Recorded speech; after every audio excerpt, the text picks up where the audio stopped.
Hey, welcome to the show, everybody. Welcome to the Council on Future Conflict, episode 648. We're talking about the domestic enemy within and Iran War Day 28. Almost a month in. It's shaping up nicely. Though, that being said, I think there are some potential that we're going into the dark phase, right? Things that are happening that we're not fully privy to because, let's be honest, CNN is not sitting on a mountaintop showing you where the bunker busters land. So that's why we put the we went with the A10. This is going to be probably the swan song of the A10. I'm just glad that this current generation of A10 drivers is getting their opportunity to do their own gun runs. So A10 is always good for a thumbnail, I think. The gentlemen. Devil's Cross. What a beautiful plane. Yeah. And I think it's ironic and very fitting that the A10 that's in this picture has a busted up and dented nose because that's how the A10 is in general. So, Joe, how you doing, brother? you know what? I'm good. It's Friday. Got to hang out a little bit with Alan and Linda yesterday, and we did a fundraiser yesterday at Mod Pizza. So you get to see how that went. Money wise, but we had another one earlier in the week where we did a bingo and we raised $1,900. So that's awesome. Pretty cool. A lot of fun things going on. The $1,900 is for the food pantry though, not the camp. So, hey, we support each other, but man, sometimes the camp could use a little boost. But we're going to be cutting up all these trees that are still blocking our roads out here, and then getting ready for the spring season. It's getting warmer out here. I mean, it's only 17 degrees now, but it'll be 50 by the end of the day. And we were almost up to 60 2 days ago. So, good times in Montana. Good times. Our one of Mutually Assured tells me that your Padres got destroyed last night. Well, let's be honest. Between them losing and between my algorithm being absolutely fucked lately, it doesn't surprise me that I was not tracking that. That being said, I have it under interesting news that potentially the Padres are going up on the auction block, and they're saying that the sale of the Padres could exceed $3.5 billion. Which their value since their number one fan is returning to the United States. Well, yeah, I would, I can't take credit for anything like that, but hey, I did pick up a set of orders today, Joe. Some good news there on that front. So, they're saying the Detroit Pistons owner may buy it. So hopefully that'll mean more money coming into the Padres organization so they can increase their payroll. But you didn't come here to talk Padres. You came here to talk future conflict. And that's why we've got Watcher on the web with us. Watcher, how you doing, brother? Doing good. Just seeing a lot of people who are falling for a lot of ops in a lot of different directions and trying to swat them down. And man, it feels like that meme, I'm going to fight all these retards. Damn, there's a lot of them. Yeah, right? Yeah. But we persist. So, yeah, doing good. Ready for a good show today, man.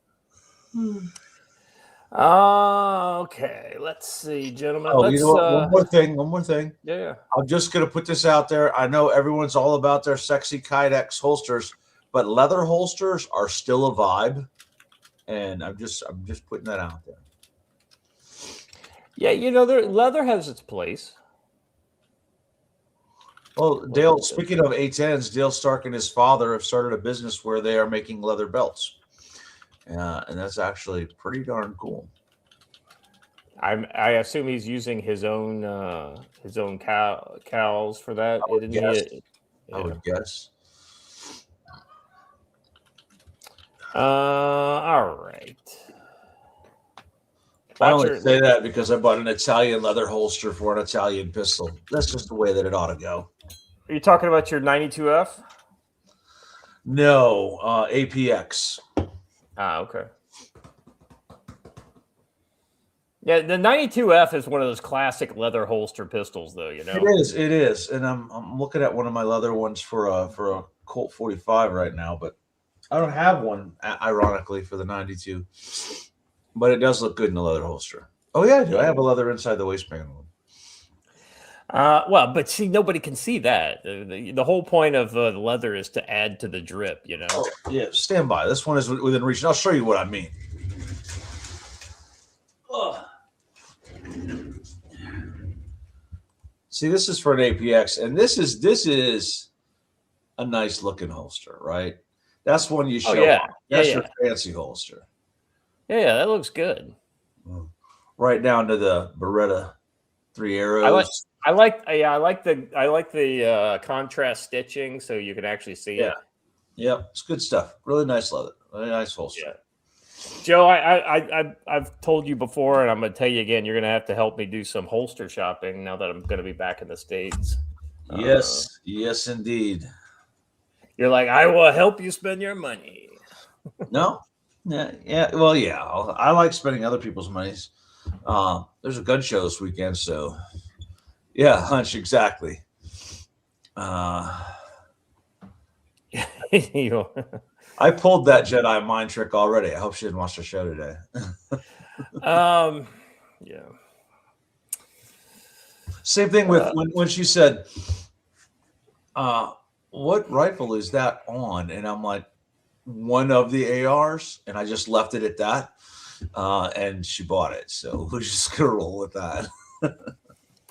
I wanted to say thank you. One of our very magnanimous viewers sent me $20 over on PayPal and just basically said thanks for having for doing the show for us. And so I just wanted to, I always keep the names of the PayPal people out just because, but I just want to let you know that every time you guys, support the channel like that, it really means something, especially when it's like not like you're trying to get your point across. So you put it in a super chat, but just when you send something that's very either anonymous and or very humble like that, where you're just saying thank you, that means probably, like the most. So thank you so much. Yeah. Anyway, I just wanted to say that. Normally this is where we would bring you something funny from the AI world. Speaking of AI, I've been seeing a lot of these Iranian AI propaganda things, and they are just fucking sad. I mean, the Iranian propaganda is about the saddest, most kind of like, how far is reality from, it's like when you can't even get reality and the propaganda on the same screen, it's bad. Remember that they're playing the American leftist, though. So it's a whole other reality matrix.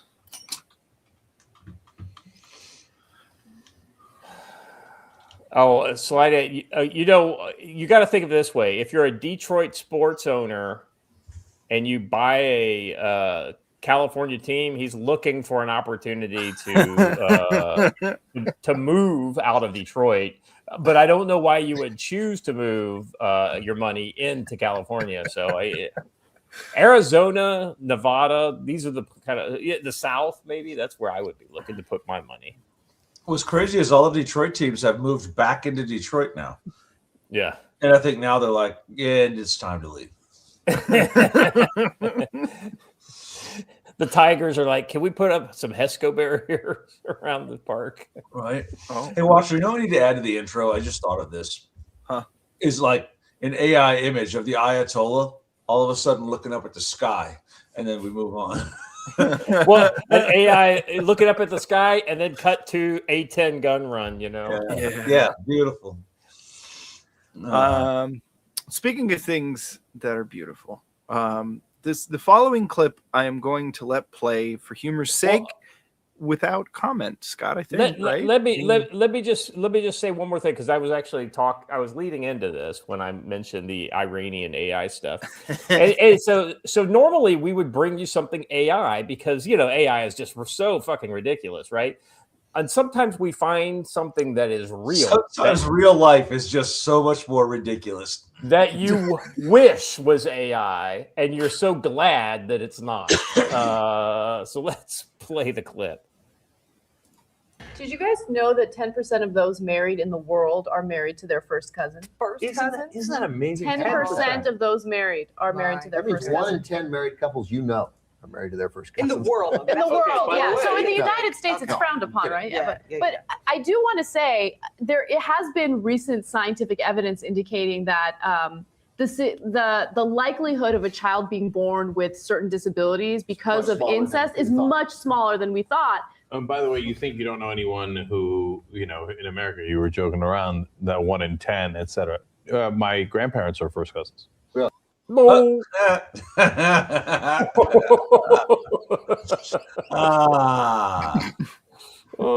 I always had a suspicion. I always, when you see those people who make the stupid video and then like it gets out, you're like, why would you ever show yourself doing something that stupid? I give you this clip. As the clip began, I was going to be like, the Muslim sitting there is probably got to be thinking, how do I make this so that it's okay for us Muslims to do it? I know. I'll say I am. And that just proves the point to the other direction. You're a retard, chunk.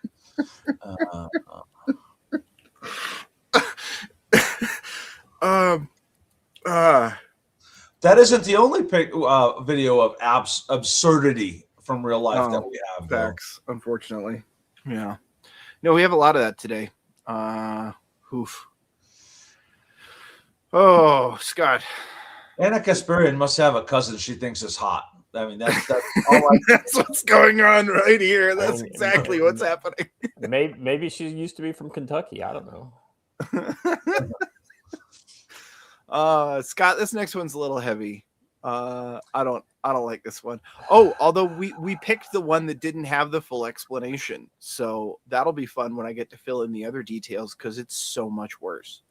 Or you talk, yeah. So we've been talking about Muslims, dim Muslims. The sad thing is dim Muslims actually applies to dim Jews. Actually applies to dim Muslims.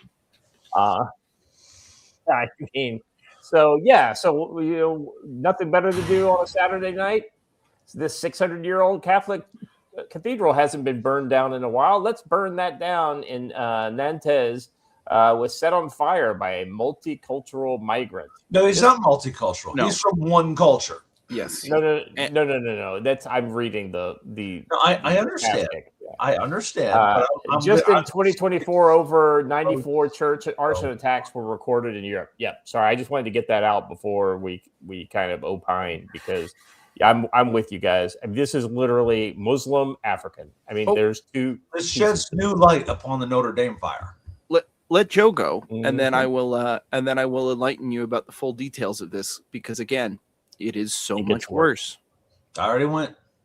All right, so he was not just given a key to this place by the friar; he was given some responsibilities around the place in return for being given a place to live. And then after he burned it down, the same friar offered him a place to live in his own home. While he awaited trial, and he murdered the friar. See, that right there is the modern church's suicidal empathy, right? Literally suicidal. I mean, I can love my enemy, but not let him live under my roof, right? And loving my enemy sometimes means I gotta slit your throat. It's the best thing I can do for you at this point. Agreed. Let me see you to meet God personally. Maybe that'll fix your problem. Yeah. By the way, real quick, I want to say Appalachian Warlock, thank you very much. You are now a monthly supporter, so you subscribed over on. Yeah, Joe, I mean, suicidal empathy is the best term that I've ever seen that comes up with. Like it's kind of like them using our freedom of speech and things like that against us in the United States. Hey, the Constitution, while a divinely inspired document, I think, is not a suicide pact. Just like the whole idea that there are certain types of speech that are illegal, like, incitement or,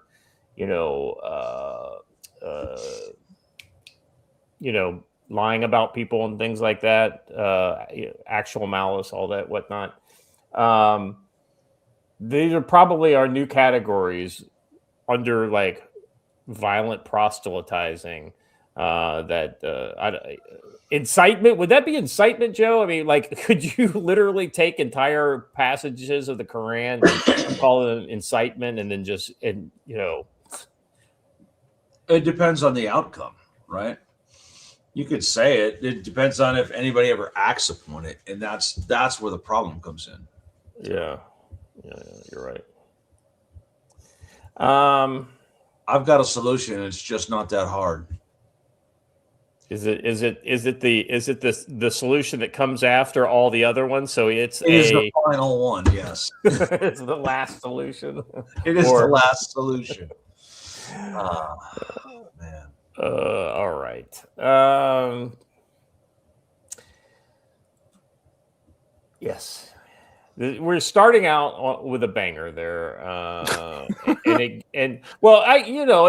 we got a little China news. That's always kind of good to pivot away from the suicidal empathy of Europe to the suicidal aspirations of the Chinese people. Now, I want you to pause when they close in on this crowd right here.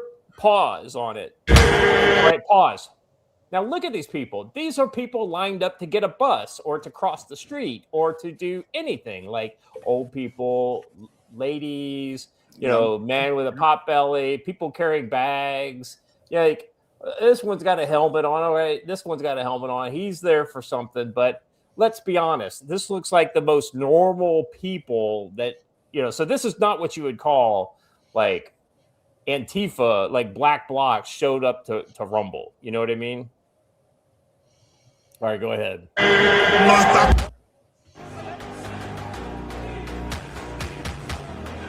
Grandma threw the first rock, by the way. I know.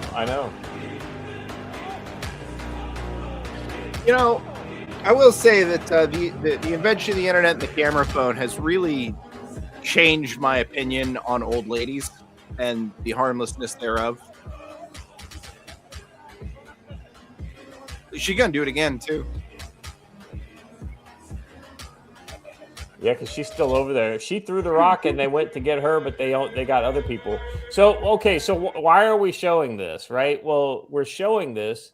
Reports of unrest in China are surfacing, but with heavy censorship, you're only seeing a fraction of what's really happening. So, what's this about? Well, since the Iran war, so for the last month, essentially, oil has become a scarce commodity inside the CCP, and the CCP imports almost all of it. Now, they do have domestic coal production, and they make that. They are making nuclear power plants as we speak, but their oil imports are almost entirely foreign-based. Asia kind of... The oil that they import from Russia is not suitable for light distillates. It's not light sweet crude like you get from West Texas, right?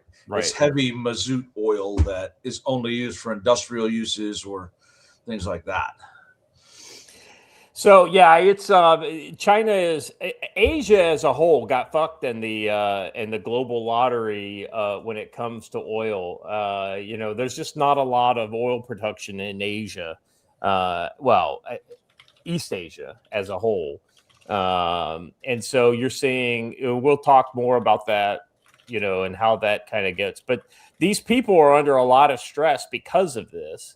And this is what you get, right? You get the domestic intranquility, is that a real word? Intranquility, detranquility. So it's interesting to see this happen. I think, there's just a lot of ways China could get a lot worse before it gets a lot better. Hey, speaking of like silly videos and Chinese people all at the same time, are we not going to show the mayor of Toronto? Oh, yeah. If we have that, let's play that here. Yeah, because we she's had it. Chinese I don't and know she's where it in went. China when she So talks about while it. we're getting this video up, chat, does anyone know what nation Toronto is in? Okay, well, you're doing better than the mayor of Well, Toronto. it's in the CCP colony of Canada. Joe. Yes, Right. that is Mayor Chow, hyperactive. Mayor Chow, what do you think about ICE coming to Toronto? ICE have no place in this city. Toronto is about to welcome thousands and thousands of families because of FIFA World Cup, where everyone belongs, everyone's welcome. So stay out, ICE. Jabatus. Dude set her up and she swung for it and just I love how she said this city, but she was in Hong Kong when she said that. She's Yeah. from Hong Kong.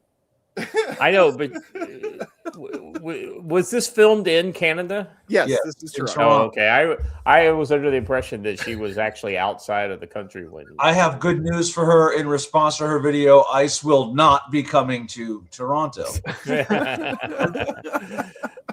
ICE is invading a country near you. Oh man. I mean, sometimes I honest, wish ICE would invade countries, but you can't have You know, everything. when you look at the stereotype of the silly Chinese person, there it was walking and talking, and it was elected mayor.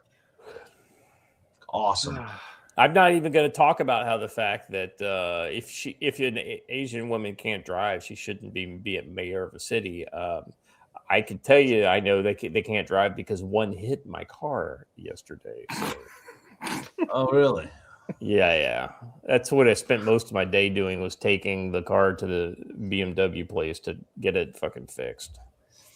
And now I've got a rental for the next 20 days or whatever.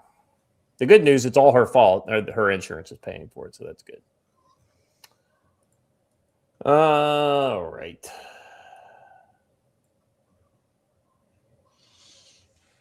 Out here, it's just wildlife I have to worry about. Deer, bears, whatever. Let's see. What do we got next here? All right. So this is by far the most fucking depressing thing that we've talked about probably all week, and it's definitely the most depressing thing on the show. And the more you look into it, the worse it gets. And when you apply this at scale, fucking forget about it. Don't protect your kids, and the solution is to just if they run afoul of some people who will definitely not get life in prison, let them end themselves. Oh, not even life in prison. They've not been arrested. That's what I'm saying. They definitely will not be getting life in prison. Probably something way less. After being this is a tragedy of Noelia's story. Can't be overstated. After being gang raped by African illegal aliens, that Spain still refuses. We probably just lost YouTube at that. Still refuses to prosecute. The government recommended that she end her life. As of this afternoon, she was euthanized. Let's watch the video. Ramos. Tengo 25 años. Y bueno, me quedan 4 días.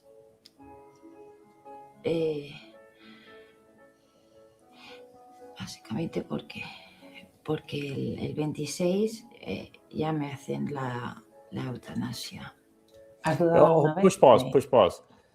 Just the language she's using is not "I'm going to do this." Like Yeah, I've they're chosen going to do to. it. They are going to do this to me. So it's like you can't stop complaining, so we're just gonna have to kill you. Yeah. We'll get into exactly how true that was. All right. Let's just rewind it a little to the beginning of that because right there. Paro todo el proceso. La eutanasia. ¿Has dudado alguna vez de, venga, paro todo el proceso? No. Lo tenía muy claro desde el principio. Es sobrecogedor. Es sobrecogedor el testimonio. I don't know what she's about to say. I'm going to tell you the rest of the story though. She was taken from her family by the Spanish government.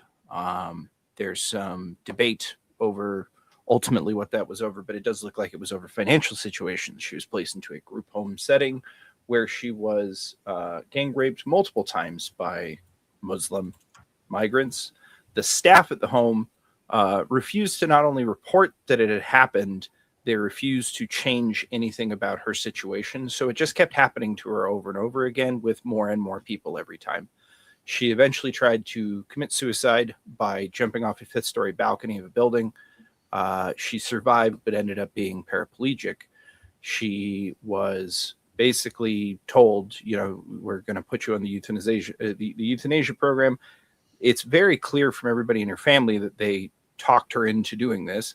Her father then launched a legal suit to try and keep her from being, to try and regain custody of her, to try and keep her from doing so.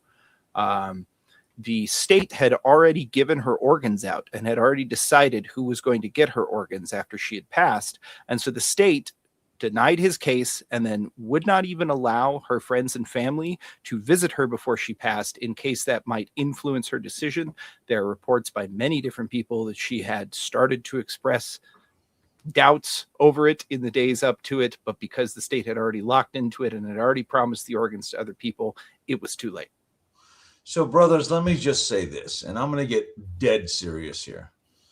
If this does not convince you that it is time to start using that option, I don't know what will, right? If this doesn't get you angry at the powers that be and decide that everyone needs to throw off this yoke, I can't help you, right? It's time for a new crusade, and y'all need to be part of it. Can't be on the side of this. The fact that she had her makeup and hair done 4 days before she knew she was going to die tells me she didn't really want to die, because she wouldn't have cared about her appearance if she wanted to die. So, why? And but before anybody suggests that we fix bayonets, anyway. Yeah. Well, we should, absolutely, but there's an order to these things, right? And so before anybody suggests that we go reconquer Spain, might I point out that our neighbors to the north just launched this as a full-length TV ad. Forests are sacred. When I imagine my final days, I see bubbles. I see the ocean. I see music. Even now, as I seek help to end my life, there is still so much beauty. You just have to be brave enough to see it. For us. So notice this.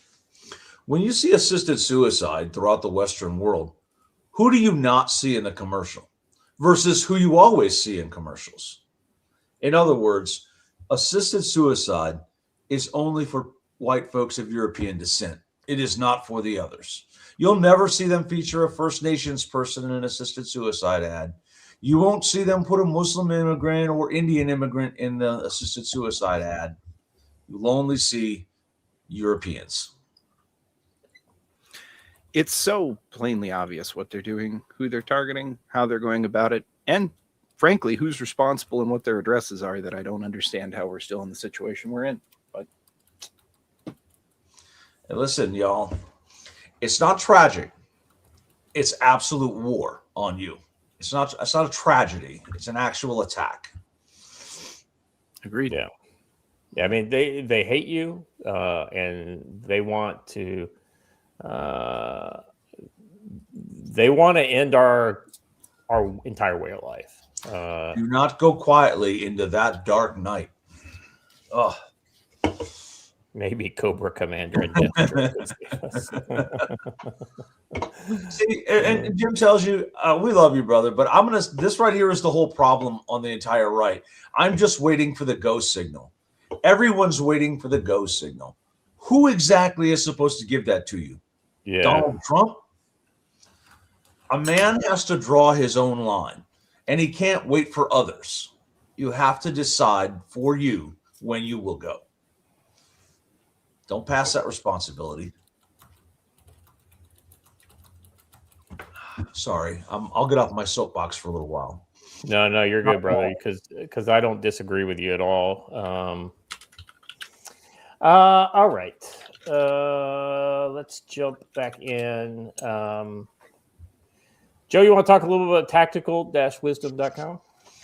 Sure.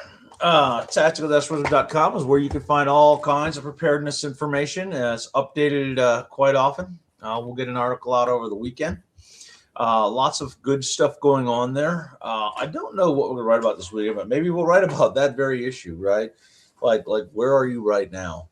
The last one I wrote, though, was about preparedness and tradecraft, and maybe shutting your mouth a little bit about the things that you do, and maybe going about your day a little bit differently. Like, I will frequently go about my day without a cell phone at all because, man, it is liberating to not be a slave to the cell phone. And I'm not leaking pattern of life data everywhere I go. So check out that article and think about that. We have all of our courses listed on there. Lots going on. We have classes scheduled just about every weekend. I've got to do some more updates to it. I got to wrap some things around the NC Scout visit. Big events coming up here. Our spring training week will be July 12th through whatever that following weekend is, or June 12th through probably the 21st, I think. NC Scout will be here the 12th to the 17th with RTO, his radio course, and SIGINT, which is the opposite of the radio course, taking those skills and applying it to gathering info. And then July 18th and 19th, we will have War Lizard Tactical out here. Then for a pistol class, then we'll have Mountain Readiness July 24th through 26th. On the 27th, ARC Training will be doing a pistol class here. And also on the 27th and 28th, my friend Evan Dixon from Radio Made Easy will be doing his Zero to Hero radio operator course here. We have a lot of things coming up here, and we just want y'all to get out here and come learn stuff, hang out here in the fun state of Montana, the free state of Montana, the last best place, and have a good time. Tonight at 6 p.m. Mountain, 8 p.m. Eastern, over at tacticalwisdom.locals.com. We're going to talk about tradecraft and preps for tomorrow's No Kings rally and what you can do to be a little more prepared. So check that out. All right. Hey, before I go into my brush beater, I just happened to randomly find our missing AI content from the day. Watcher, I just dropped the link in the private chat. Oh, come on, man. It's low effort, but it's funny. It's boomer. You can do it, baby.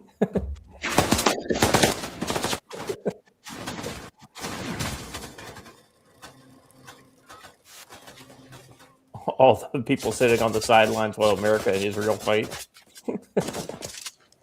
Help! We need backup! You can do it, baby!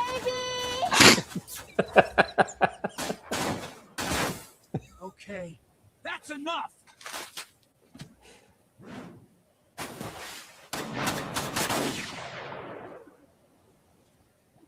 I like Putin in the background with the binoculars. Yeah.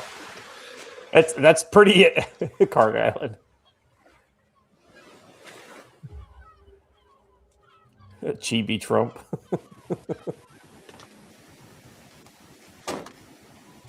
You got 10 seconds! Believe me, you don't want this! 5 seconds! Very serious situation! 3. I'm ready! 1 last chance!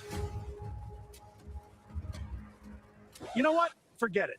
Let's do this the smart way. We talk. Okay. Let's make a deal. That's a good point. I'll take it. Best negotiation I had today.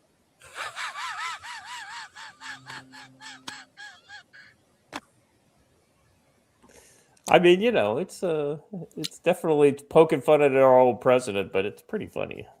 It's true about how the Europeans are just going to sit on the fucking sideline and be like, we support you. Note, Japan is not Europe. Yeah, this is true. I wouldn't be surprised if Japan didn't ultimately roll into the Straits of Hormuz, probably waiting for most of the fire to stop. But if there's a coalition to secure it afterwards, I bet they'll be part of it. Since you opened the door so widely, I'm going to walk through it. That could deploy from their forward operating base in Djibouti. Japan? It's weird. Everybody's got one. Do they work out of Lebanon, or do they have their own? They have their own. Oh. All right. Let's do the brush beater ad here. Let me open it up here. I got it somewhere. Oh, here we go. All right. In the midst of the ongoing war with Iran, now deep into its fourth week with continued U.S. and Israeli strikes, Supreme Leader Khamenei is confirmed dead. Heavy damage across Iran and retaliatory attacks striking Israel. The home front faces growing dangers from domestic enemies, leftist extremists, and radical Islamists. And then don't forget our own, like retarded GOP. Leftists, rising threats of lone wolf attacks, organized unrest, and opportunistic violence that could erupt when systems are strained. Brushbeater Store gives you the tools to stay connected and ready when it matters most. The Radtel RT950 Pro is a serious handheld radio built for real threats. It features a built-in spectrum analyzer to scan, monitor frequencies for early warning or unusual activity, wide multiband coverage, including CB, ham, GPS for coordination, and strong transmission power to keep your group linked when cell networks fail or become unreliable. Back it up with the RTO 3-day course, practical field-focused training that teaches you how to create signals, manage frequencies under pressure, run secure group communications, and operate effectively in a high-threat or austere environments. This is how you turn good gear into real capabilities against domestic enemies. Get the RT950 Pro and build your net at brushbeater.store/collections/handheld-radio-ht, or enroll in the course at brushbeater.store/collections/training. Use code CFC10 for 5% off all radios, accessories, and courses. Orders over $100 shipped for free. Big thanks to Matt at Brushbeater Store for powering the Council on Future Conflict as the Iran war continues and domestic enemies threaten the home front. Head to brushbeater.store, enter code CFC10, and build the connection, capable security presence in your community needs. Now back to the show. All right. Lost Core, real quick. Gifted 5 subs over on Rumble. Thank you very much. And those are all gone already. So thank you for that. A little less white in the Rumble.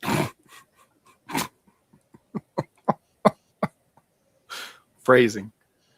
I know. That's one of the reasons why I said it. Because thing. All right.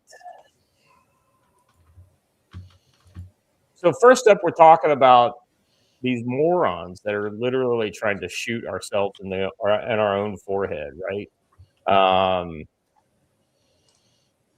You could argue that Trump broke his promise when he says no new wars, right? But I don't know that was really I think he was always kind of on the hold our enemies accountable kind of,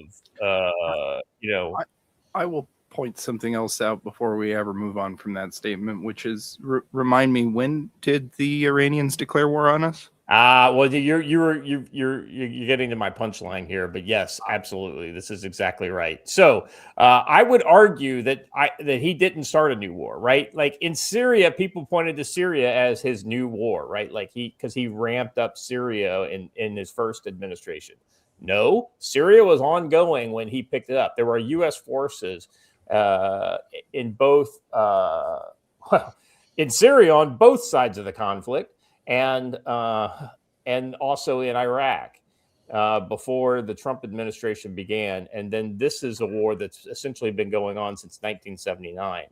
And if you really want to, I guess you could pick a different date, but that's kind of the beginning of that regime. So they've been trying to hurt us and hurt our allies ever since, and they've been doing a damn good job. And it's a police action, yeah. So it's one of those kind of things that I don't know that Trump started it as much as he's just finishing it. Joe, you got any thoughts on that before we move on to our first little bit here? Are you sure you want to ask me this? No, I know it may not be an agreement to me. I don't care. You said no new wars, and we've got nothing but new wars since this whole thing started. I get it. Iran declared war on us a long time ago, but when a chihuahua bites at your heels, sometimes you ignore it.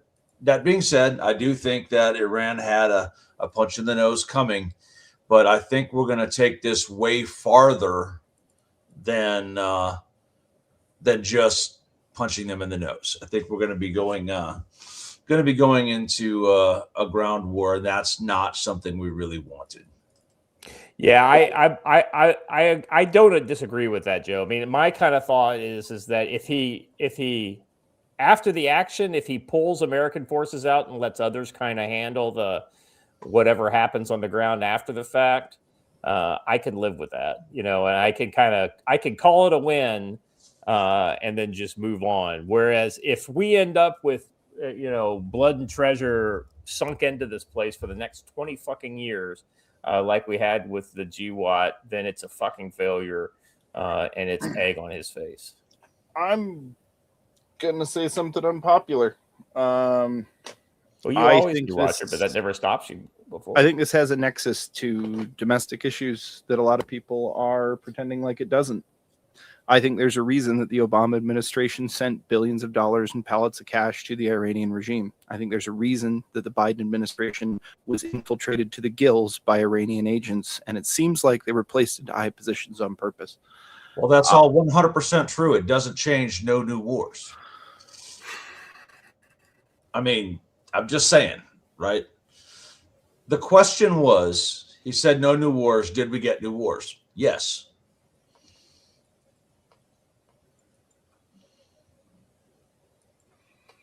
Watcher. Well, I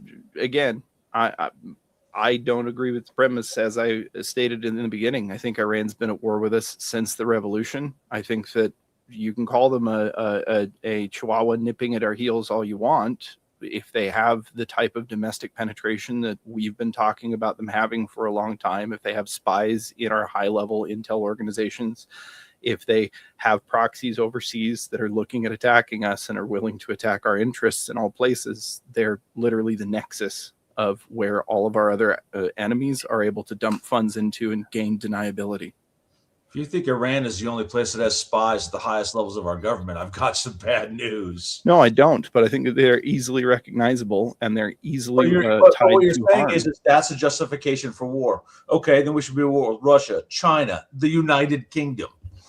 Right? Have any of them declared war on us? Yes.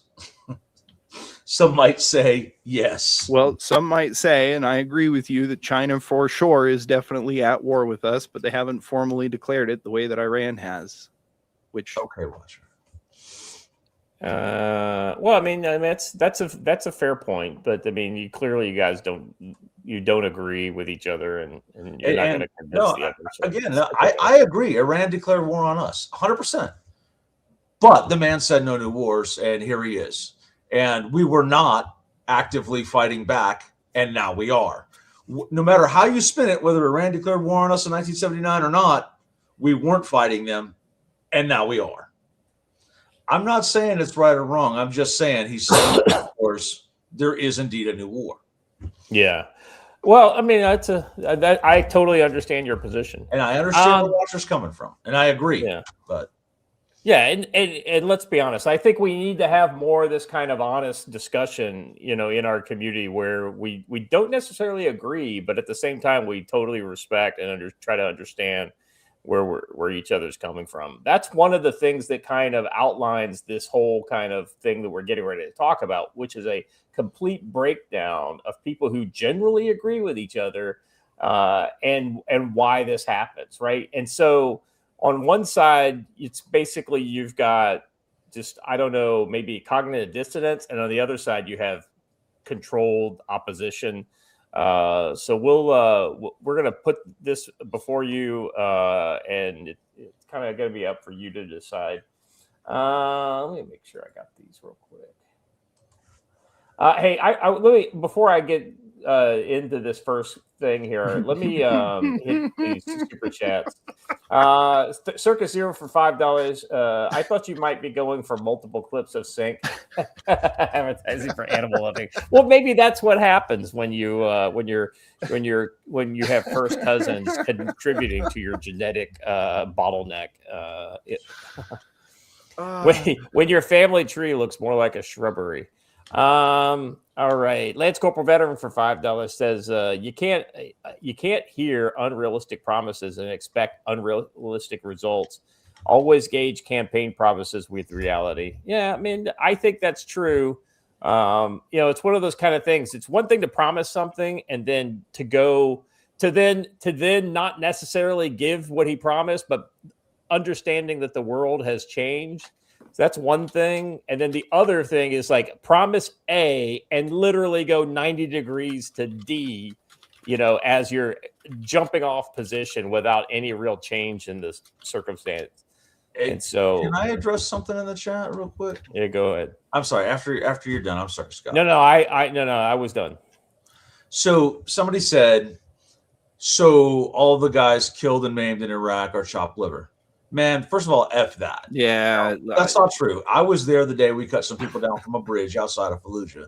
Negative, son. Negative. Yeah, not the right person to be bringing that energy with. Those are the two things are unrelated. And I said at the outset, Iran deserves what she's getting, 100%. What I'm just saying, the question asked was, he said no new wars. Right. There are. To jump into Joe's defense here, right? Joe has never said that we should not be doing what we're doing to Iran.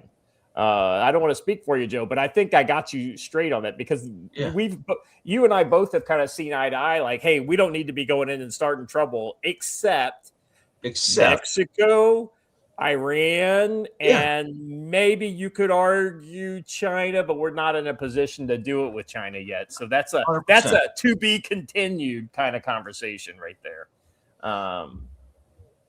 Anyway, and here's the other thing too. If you look at this from a macro perspective, Venezuela, Iran, and maybe a couple others would be massive detriments. If you were to take them off the table, they become big deficits to China and make China a little less secure and more kind of easy to take on potentially in the future. So, all right, let's get into this domestic topic. Watcher, I saw this earlier in the day. I know you suggested this, so you want to kind of just preface it before I just kind of read through here. Yeah, I will preface it by saying go to Data Republican's website if you have not done so already. It is quite possibly one of the best data mapping tools I have ever seen. There is a reason that Code Pink is now going after her full time and is legitimately threatening her personal safety. And this website has a huge thing to do with it. So enjoy. Go search your federal grants and figure out which communist groups your government has been funding. But here you go. This one's a particular story. She's been doing so many just really good, really deep threads recently that they're really worth digging into. This is one I thought applied very heavily here because this is a guy who has he's got a security clearance for sure, who is literally part of the No Kings protest organize event, which has been funded by CCP activists. Let me read this here. $15 million DOE contractor and No Kings protest organizer with active nuclear security contacts is on camera recommending a color revolution how-to. His name is Stephen A. Cash, a former CIA officer. He was in the Balkans during the Clinton era. Under Biden, senior advisor to the undersecretary at DHS and Intelligence and Analysis. The day after Trump's 2016 election, Cash co-founded the Steady State, a network of more than 340 former intelligence community officials who decided Trump was an existential threat. When Biden won, the threat was gone. Cash went into Biden's DHS. His own words, "We disappeared." Then Trump won again, and suddenly the existential threat was back. The steady state reactivated is now a planning partner with no kings. In the clip below, their meetings recommend bring down a dictator. The Oppour documentary about toppling Milosevic as a how-to. Meanwhile, Cash's company, Deck Prism LLC, holds a $15 million in Department of Energy contracts. Almost every one sole sourced or non-competed. That's called a payoff. Yeah. Right? Yeah. One is for the National Nuclear Security Administration. Our nuclear weapons program justified because disclosure would compromise national security. His FEC records 20 plus donations over 20 years, 100% Democrats, 0 Republican, including $1,100 to Kamala Harris on August 4th, 2024. It does my heart good to know that she lost right after giving him giving her that money. His NNSA nuclear contract was active. And then she says, I have USA spending receipts at the FEC filings and him on camera twice. One Always. is for a while, Soviet Union, not fascist, communist, but in all respects as authoritarian. Slobodan Milosevic in Serbia in the late 90s, which I do think is a great model for Americans to be looking at, where his apparently iron grip on power, using all the mechanisms that we're seeing President Trump use right now, were basically destroyed by an alliance, an unlikely alliance of students and unions and coal miners and even some of the police, old ladies in public housing, businessmen, all work together to accomplish that, with almost no violence. It can happen. Stephanie, again, I think you mentioned the movie Bringing Down a Dictator previously. I haven't watched it yet, but plan to. It's on YouTube. It's free. It's around 55 minutes long. It's a documentary about the fall of Milosevic. It's sort of a how-to in some ways. It does end in a march on the Capitol building to keep a election going, so there's a certain amount of confusion there when you watch it, but it's I will remind everyone that the toppling of Milosevic was more bloody than the toppling of the Ukrainian government in 2014. Anyway, yeah, carry on. It's inspiring. It focuses on a group called Oppour, which was a student-run organization that galvanized the country, along with others, but also put pressure on all of those strange bedfellows to get together and do something. It's also narrated by Martin Sheen, so if you're a West Wing fan, you'll enjoy it. Right from the start, the revolution consultants follow a specific strategy, a strategy developed by the Serbian organization Otpor. This organization mobilized millions of people to bring about the downfall of Serbian. Let's see. Lance Corporal Veteran for $5 says the Balkans is where they perfected the color revolution and wrote the current how-to color revolution manual. Yeah, that's absolutely. I heard a lot of people saying during the fall of Ukraine in 2013 that it was it 13 or 14? 13, 14. Right? 14. Yeah, 2014 was when you basically saw. Hey, what's that symbol behind it look like? Huh. Oh, the exact same one, down to the little stylized vein running down it that they use today. Mm-hmm.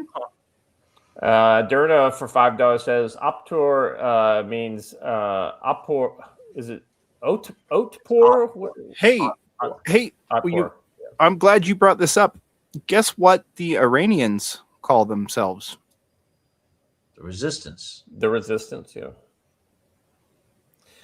They literally use the same name in the U.S. Yeah, I mean, so this is a hallmark of neo-Marxist kind of radical thinking. It gets in pattern even when they're not strict Marxists. They tend to continue to act like Marxists. So, what happened in 2014 after the Maidan revolution? Well, Ukraine broke into two parts, right? The Donbass and the rest of the nation. What happened in Yugoslavia after the fall of Milosevic? Yugoslavia balkanized. It's almost like that's where we got the term, right? Into multiple smaller nation states who are fighting to this day, ethnic cleansing, hatred, murders along both ethnic lines and religious lines, all of that. This is not the example I would use, right? Yeah, the reason why I just checked it, I wanted to make sure like I wasn't, the actual coup phase came in February of 2014, but the whole Maidan protest began in 2013 in November. So that's why I think I always get that confused. All right. Yes, but the actual overthrow and revolution. Yeah, 100% right. Yeah. The key event occurred in 14. All right. Same date as the Russian invasion. Weird. Again, that is one part of a very long, very detailed thread. I highly encourage you to go dig into the rest of it. It's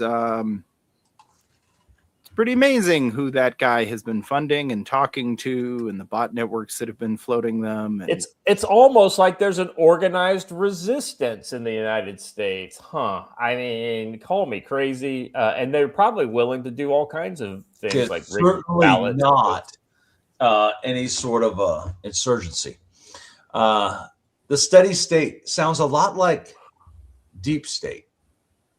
Sure does. Sure does. All right, this next one. This is a post from Trader Jill. She says the talking points have gone out. Burn the GOP to the ground, and something better will rise, or some variation. The goal is to purposely destroy the midterms, and they're not hiding it anymore. This is not normal or organic. No, it's exactly what we talked about on Monday. This is a psyop and messaging spearhead by MTG, Tucker Carlson, Glenn Greenwald, Iran, Russia, and China. Nothing scares our enemies more than Donald Trump, so they seek to divide him from our only true Middle East ally, Israel. Let's see. She said it's not about money. It's about remaking the party into their isolationist fever dream where the United States ceases to be a superpower and puts it at great risk against our enemies. I think it's worse than that. If you told me that was the reason, if that what was behind this, I might be able to kind of give them a pass, because then it's for, say, ideological reasons and just, it's like, I just don't like the policy. But that's not true. Fucking Tucker Carlson is practically converting to Islam in real time through his statements. There is definitely an embrace of Islam as some sort of alternative conservative font of goodness. And thus you have to hate the Jews because it's almost like Judaism is the original sin within Islam. So I just thought this was interesting. She's got this list here. Republican Apostle says, fuck the midterms, let the GOP burn to the ground. The ashes are the only way out. Burn it, rebuild it right. Let's see here. These are just a bunch of different people, but they're all kind of parroting the same talking points, right? Fuck the midterms, let the Republican Party burn. Screw the midterms, let the party burn. Something better will reemerge from the ashes. A lot of very similar, symbology that they're all using. It's almost like, I don't know, maybe like somebody's using AI to pump out a bunch of fucking messages. Let's see. We're going to burn the GOP down and build up an actual true party, right-wing party from its ashes. And then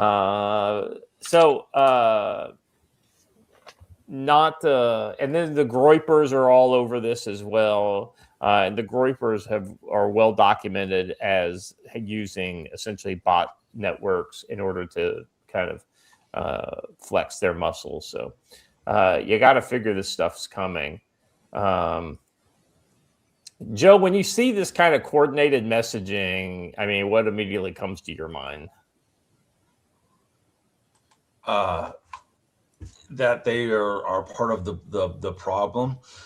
They've fallen for the psyop, or they're a part of it, right? They represent that deep state that wants to completely destroy the Democratic Party. I mean, the Republican Party, and install the Democratic Party for one party rule.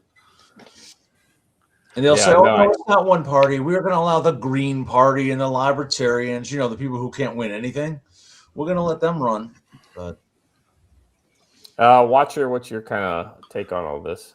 That I have been calling this out since before it was cool to do so, and I'm so sick of people not seeing this. Like, I called this out the minute Tucker Carlson started cozying up to these people after he lost his editors and apparently his mind.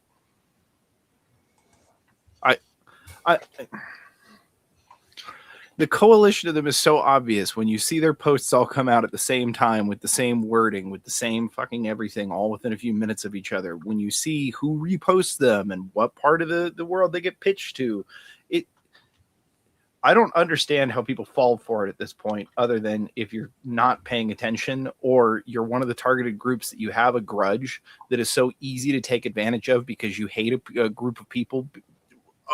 You hate a group of people so much that you're easily led around like a bull with a fucking with a ringer in its nose. Like it's so simple. Just wave a little red flag, little blue and white flag, and here you come running. They can get you to destroy whatever the hell they want. It's just fucking retarded at this point. Well, here, like I said, if it was an honest policy difference, I wouldn't have an issue with it, but that's not what this is. This is clearly targeted at, boosting the positive view of Islam. And I've got all kinds of alternate, it's like, even if none of this stuff was happening in the GOP, I'd still have a bunch of problems with Islam. And to say that is not, like Tucker Carlson the other day says, I've never heard of in the last 20 years, I haven't heard of anybody being killed by radical Islam in America. I'm like, I mean, really, my guy, is that where we're going with this? I could just think of Fort Hood, was it 23 people were killed by, was it the Nadal? Major Nadal Hassan. That's right.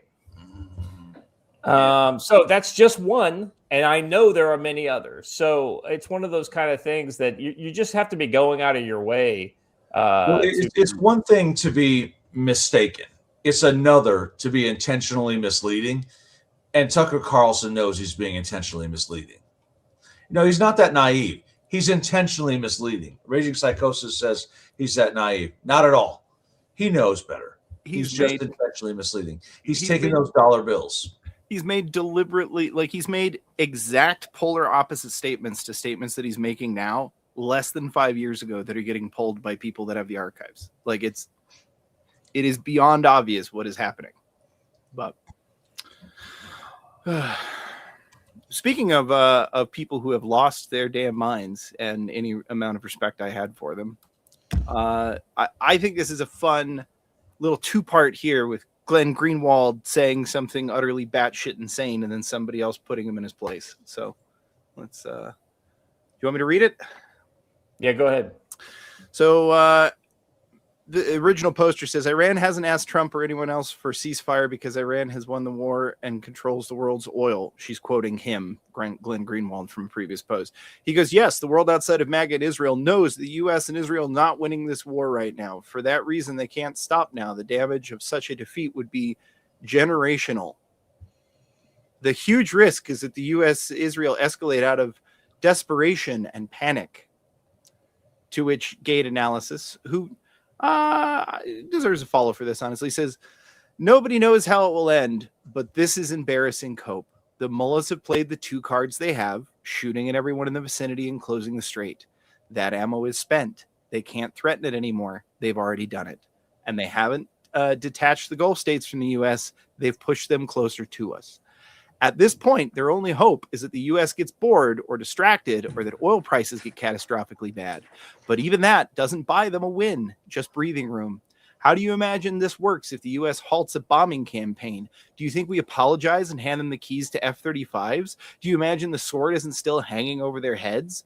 Best case scenario for the Iranians is that the U.S. unilaterally declares a ceasefire, and the Iranians don't even get to hit us back if we stop bombing them, because they know very well that a terror event against America just means we gain the political space to hit them much, much harder. Yeah, I mean, I actually agree with this. Just from a military standpoint, no, they are not being effective at all. They are harassing. Everything that they're doing is harassment, not actual death, destruction, and widespread, chaos. Speaking of widespread chaos, welcome, Old Hong Kong. How you guys doing? Good morning. Widespread chaos right there in front of us. Circus Zero for a 20 bomb. Thank you, brother. Appreciate that support. Just a thank you for the info/shows. Hey, man, that's why we're here. We do it without the money, but we really, really, really, really appreciate the fact that you guys are willing to support us. So thank you very much. Sorry, Jim. Go ahead. No worries. No worries. Good to see you. Hey, man. What's happening? Yeah, well, it's we were talking earlier about the most depressing thing that we've seen in a long time are these assisted suicide things where they're going after young depressed women that these societies should have protected in the first place. So instead of protecting them, they just decide, well, if we just help them off themselves, then we don't have to worry about them. We fix the glitch at that point. So it's so you're talking like the Dutch and the Canadian programs for the MAID program in Canada. There's a big story that came out of Spain about this one girl. So we talked about that earlier.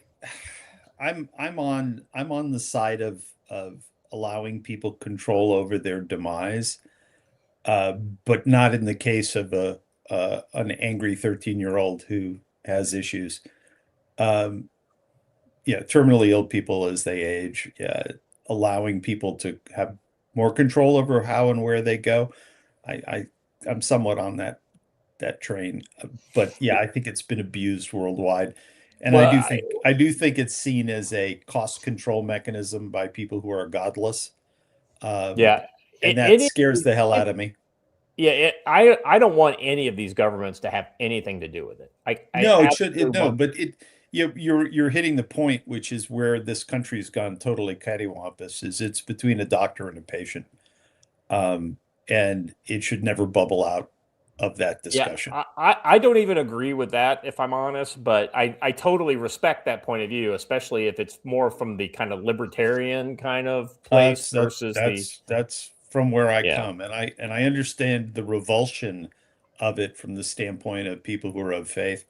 But I've seen too many people go badly, and going badly is not optional in my book. If you have some control, it gives a lot of people comfort.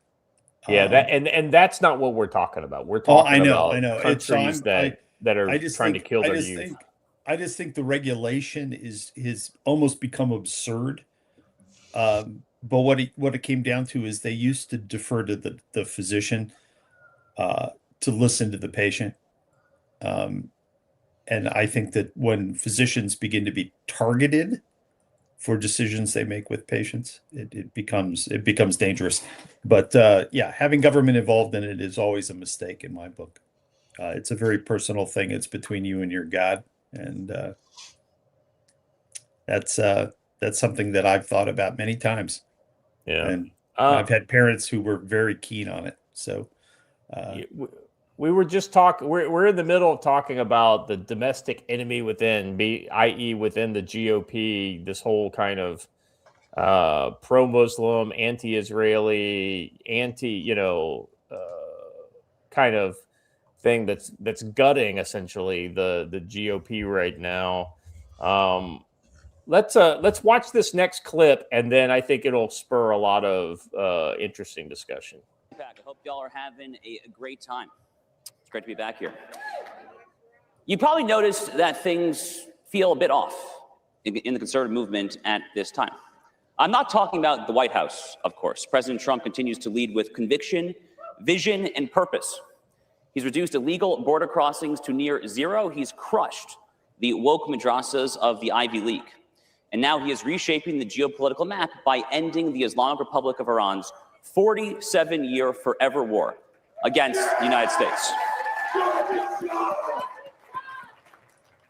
At the cabinet level, Marco Rubio is the most dynamic and transformative Secretary of State in a generation. And Pete Hegseth has emerged as a clarion voice of American resolve, the consummate wartime consigliere. Things in the administration, in short, are going All right, pretty I well. could do for a little less It's of only the when Trump blazing, but I know where he's coming from. He's a we cheerleader for them. outside the administration to the conservative influencer class, those who dwell in podcastistan, as some now call it. When we see things going perhaps You want to fast forward a bit? This is kind of it. I think the next 2 minutes is really the kind of meat I want to get to, and then we'll Don't get me wrong, many of the biggest conservative stars are superb, and some of them are speaking at this conference. But some others are absolutely terrible, and a few of them are speaking at this conference, too. Matt Gaetz, there's your shout out. These black-billing doomsdayers are engaged in a conscientious brain rot op to make the right retarded. The slogan that catapulted Donald Trump to the presidency and continues to define his political career is "Make America Great Again." It's a pithy and inspiring call to action. In it are three distinct claims. First, America was once great. Second, America became less than great. And third, it will one day be made great again.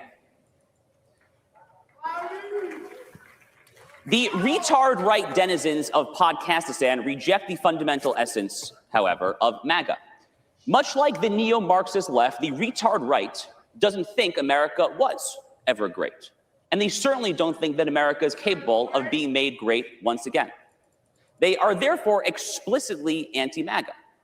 In fact, they are actually just anti-American. We know this because they openly say it. Tucker Carlson, who wrestled the demon and seems to have lost the fight with the demon, recently hosted on his show a Chinese Communist Party mouthpiece by the name of Jiang Shuiqin.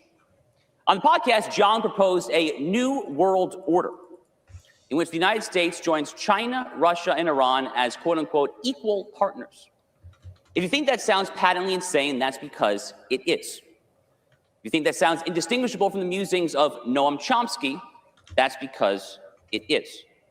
But that didn't stop Carlson from affirming Jiang's Beijing-approved dystopia as the wisest possible advice and the only path that preserves civilization. Of course, Carlson has also lauded Russia, Maduro's Venezuela, and even Sharia law. You'd be hard-pressed to find a single anti-American system or regime that Carlson has not, in fact, praised. By the same token, Megyn Kelly, I think that's good because Carlson's clearly the biggest voice in this movement, and he kind of hits the nail right on the head. He basically has embraced everything that is anti-American in the international order these days. It's not even the international order, just for the record. Yeah, well, no, you're right. He has fallen short of embracing Joe Biden directly, but clearly, I think based on policies, he would rather have Joe Biden as president than Donald Trump. Now, so just to kind of lead us off, my position is that I think Trump is a flawed president. He's a great president, but he's also a flawed president, right? Many of the things that he does for the sake of his own ego versus the actual policy benefit. But a lot of times he is one of those kind of people who he flips a coin and he comes up tails 9 times out of 10. And so he ends up just getting it right by virtue of, well, hey, he got it right. Not because it's 4D chess, but because he just happened to wake up on the right side of the bed that morning. I don't know. I think all I heard that guy say was that you must support Israel at all costs, and I don't know if that's well. I don't believe that either. But I do believe. I think he's going to the detractors, that's where I think he hit the nail right on the head. Guys like us, we're in the middle, right? We think that, like if it's in our interest, we should support Israel. But if it's not in our interest, we shouldn't support Israel, right? It doesn't have anything to do with anything other than our interests. That's kind of how I take it. But let's be honest. When was the last time Israel bent over backwards to defend American interests? Never. Yeah. Never. I've got a bit of interesting breaking news. Just in, Iran has blocked 2 Chinese ships from leaving the Strait of Hormuz. Because they didn't pay up. Yeah, the checks bounced. I think you might be right. This is one of those times, like I keep telling you, everyone attributes rational thinking to the Iranians. You can't do that. They don't think like the rest of the world. They're fanatics. Joe's correct. Jim, what's your take on this? I think the schism in the right is unique, and I think it's driven by a lot of money flowing into the voices, and the distortion is driven by the money, not by what these people really believe.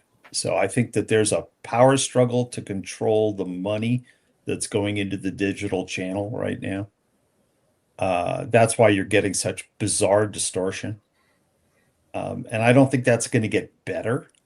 But I think the piece that those folks who are short-terming the money availability to their right-wing message don't understand is that the population that listens to them understands how much distortion there is. And, a group of guys like us who just, we kind of stay our course. I wish I was driven more by money. It'd be much more comfortable. But the amount of money that's going in has caused these people to come up with these harebrained visions, I think is the way to put it. So that distortion will continue. I think the Iranian issue, ascribing too much logic to the Iranians at this point, they're under pressure. You have warlords who are popping up and doing crazy shit, which is the problem that Trump's having now, which is who do you talk to? And you keep talking to people, and when they fail you, you let the Israelis kill them. That's where Israel can help us, Joe. But I think that there's going to be a series of wannabes that pop up in Iran, and we're going to get this mixed messaging, and you're going to get small waves of attacks like you saw against Abqaiq and Rastanur this morning. That's just going to continue. And it's going to be a push-pull until which time somebody of consequence can get enough gravity in Iran to have a team of people who represent the international community of Persians bolted to them. So you can call that Reza Pahlavi or other. Yeah. And then they're going to have to come up with a way to govern the country and have an election within 12 to 18 months. And it's going to be very difficult. So I don't think anybody in Washington underestimates the difficulty of it. But the left wants to push Trump into an error. And again, the left is being paid to bring Trump down right now because we've trained half the population to have TDS. So much like the right wing in the blogosphere, half the country has been trained by millions of dollars in disinformation to hate Donald Trump. Yeah, and Donald Trump can be a real pain in the ass. We all know that. Big egos are that way. But the man's been right a lot, as you said. So I'm with the president of mine being right before I'm with the blogosphere being paid to distort the message. So listen between all this and understand this is just an immense amount of money. And it's going to continue to flow through the midterms. And I'm really interested in watching this No Kings thing this weekend and see how they rally, who they rally, and what their talking points are.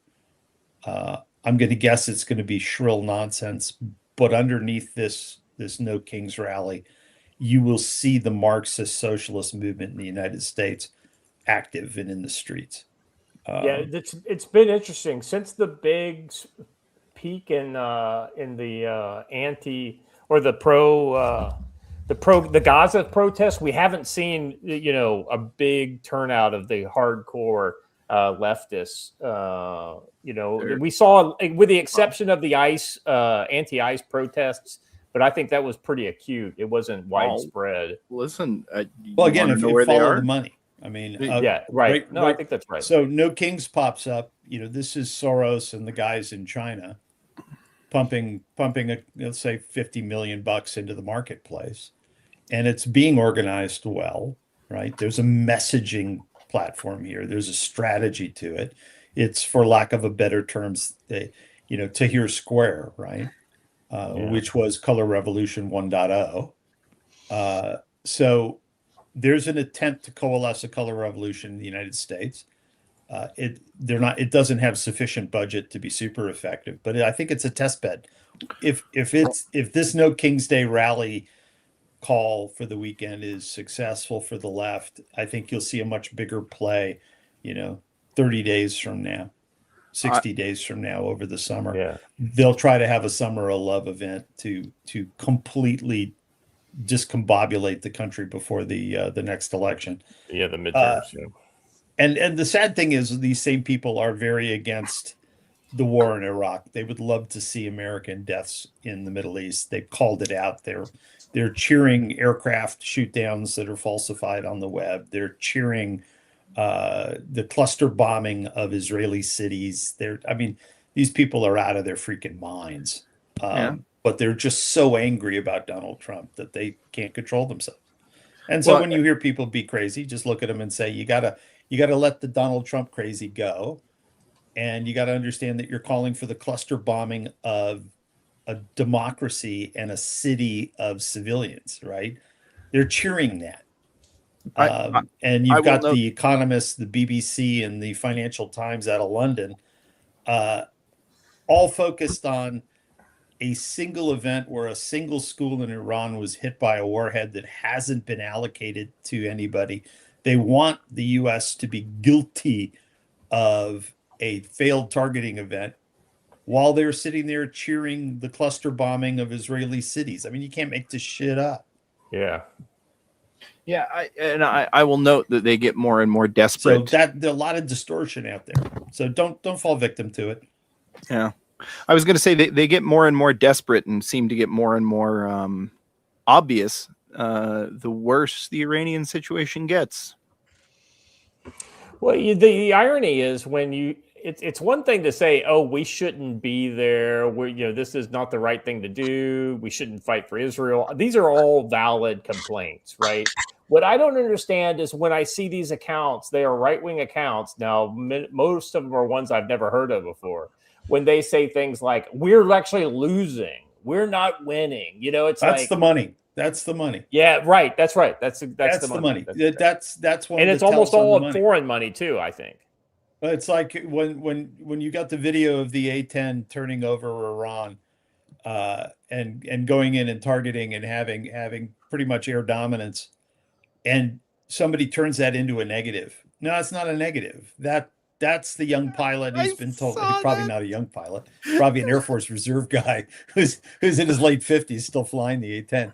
But I mean, you've got somebody flying that aircraft in a hostile country, taking out missile sites and manufacturing sites along the pathway for the oil that everybody is complaining that Donald Trump has disrupted, right? So you're attacking the mediation of the risk problem that was created by the Iranians, right? And we've allowed this for 47 years, man. It's just absurd. You're doing it in our least stealthy and slowest aircraft. I was just you gotta love, man. Right. You gotta love. Yeah. I mean, I'll tack one. Yeah, it's like having a 65 pickup truck with a really, really nice Pintel mount in the back. I'll add one small thing onto that. Yeah, so you gotta really just be a smart listener, and you gotta have multi-sourcing. So listen to a lot of different people, and I would like to ask that we not vilify the Israelis. But understand that the Israelis have a national interest too. They're going to do what they do for themselves. And understanding that, I mean, I've had these conversations for decades now with people who've been on both sides of Israel. They'll do what they think's necessary. I mean, you go back and look at the attacks on American vessels in the 60s, around the 67 war, right? So you remember those attacks. You don't forget that stuff. But at the end of the day, they're the only real democracy in the Middle East that will fight with us. And they're the only guys who are capable of fighting with us. And they're about as close an ally as you can get. But you got to remember they have their own interests at heart too. 100%, right? And you can't begrudge them that, right? I mean, the fact that they want all the territory below the Litani, I get it now. We've tolerated Putin taking half of Ukraine. Let the Israelis have the territory below the Litani. I think the Lebanese are going to be okay with the Israelis taking I think so too, because the Lebanese have finally realized that they might just be done with Hezbollah finally. Exactly. I think it's interesting. I think all of the presuppositions of what I call the UN guided worldview are done, right? Anywhere the UN would set the narrative, done, gone. Yeah. So there's going to be a realignment, I think is the way to put it. And you're going to have the left saying how horrible everybody is. And just understand that 90% of that angst is paid for. The United Front, the Chinese are out paying huge amounts of money right now to try to find the wedge issue against Trump and the conservative movement. Joe, I want to get Joe's thoughts on something here. So, Joe, you're about the most balanced person that I know. You've done a good job of kind of checking me from time to time on this, and almost every time I listen to you, I'm like, I feel like I'm clarified here. There are a lot of people who are basically like, oh, they're cheerleading for Israel, like literally Israel is should. And then there's the other side that's like, oh, we're fighting for Israel, right? What's your take on what the midpoint is? Because there is a middle point that it remains American interest. What do you think? The middle point is a punitive strike designed to teach Iran that it's time for them to stay within their borders, stop maiming our people all over the world, and all of that. Now, the Israeli point is the absolute destruction of Iran, which puts us at a moral risk. We say that Iran does not have the right to destroy the state of Israel or the United States. But if we then do the exact same thing to them, do we really have the high ground? So the middle ground for us is a punitive strike, takes out the Ayatollahs, and enables the Iranian people to rise up and take control of their own nation. That's the middle ground. Destroying Iran so that it's into 15 different small countries and thereby destabilizing the region even further, which is the Israeli position, is probably not in our best interest. Does that make sense? Yeah, no, I get that. I mean, it's kind of like you can't go too far, right? It's like you never go full retard. Well, I don't like where that puts us then. My take on this is that the Israelis don't want a fragmentation of Iran. I actually think the Israelis would love to see an enlightened leadership set come in and moderate the mullahs. Mm-hmm. Now, do I think that the foreign minister and the folks around the foreign minister are the right people? No. But do I think that there's a transitional model in Iran? Yes.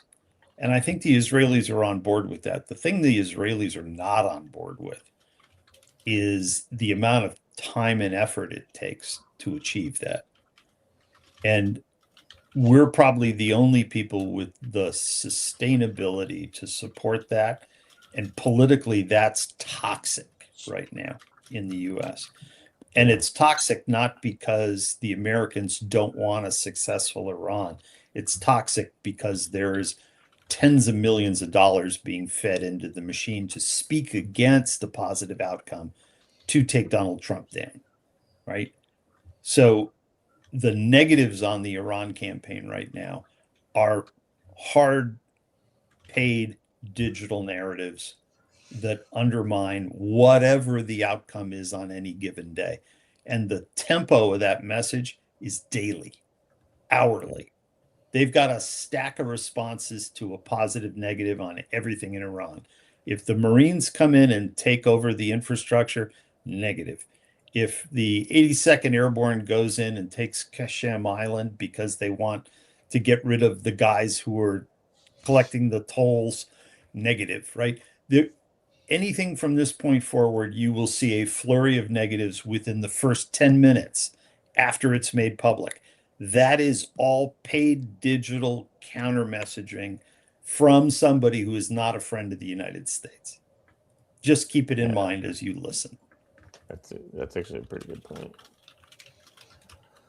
All right, let's move on here. I think, was that the last one? Yeah, that was the last thing on the domestic enemy piece. So now we're going to move on to the Iran war. Now, Watcher, I sent you something. I want you to preview the thing I said don't open yet. I want you to preview that and tell me maybe. I saw it a while ago. I think that's maybe a redemption of my previous AI effort. It's the Joe. I want you to. These are new Canadian military maneuvers.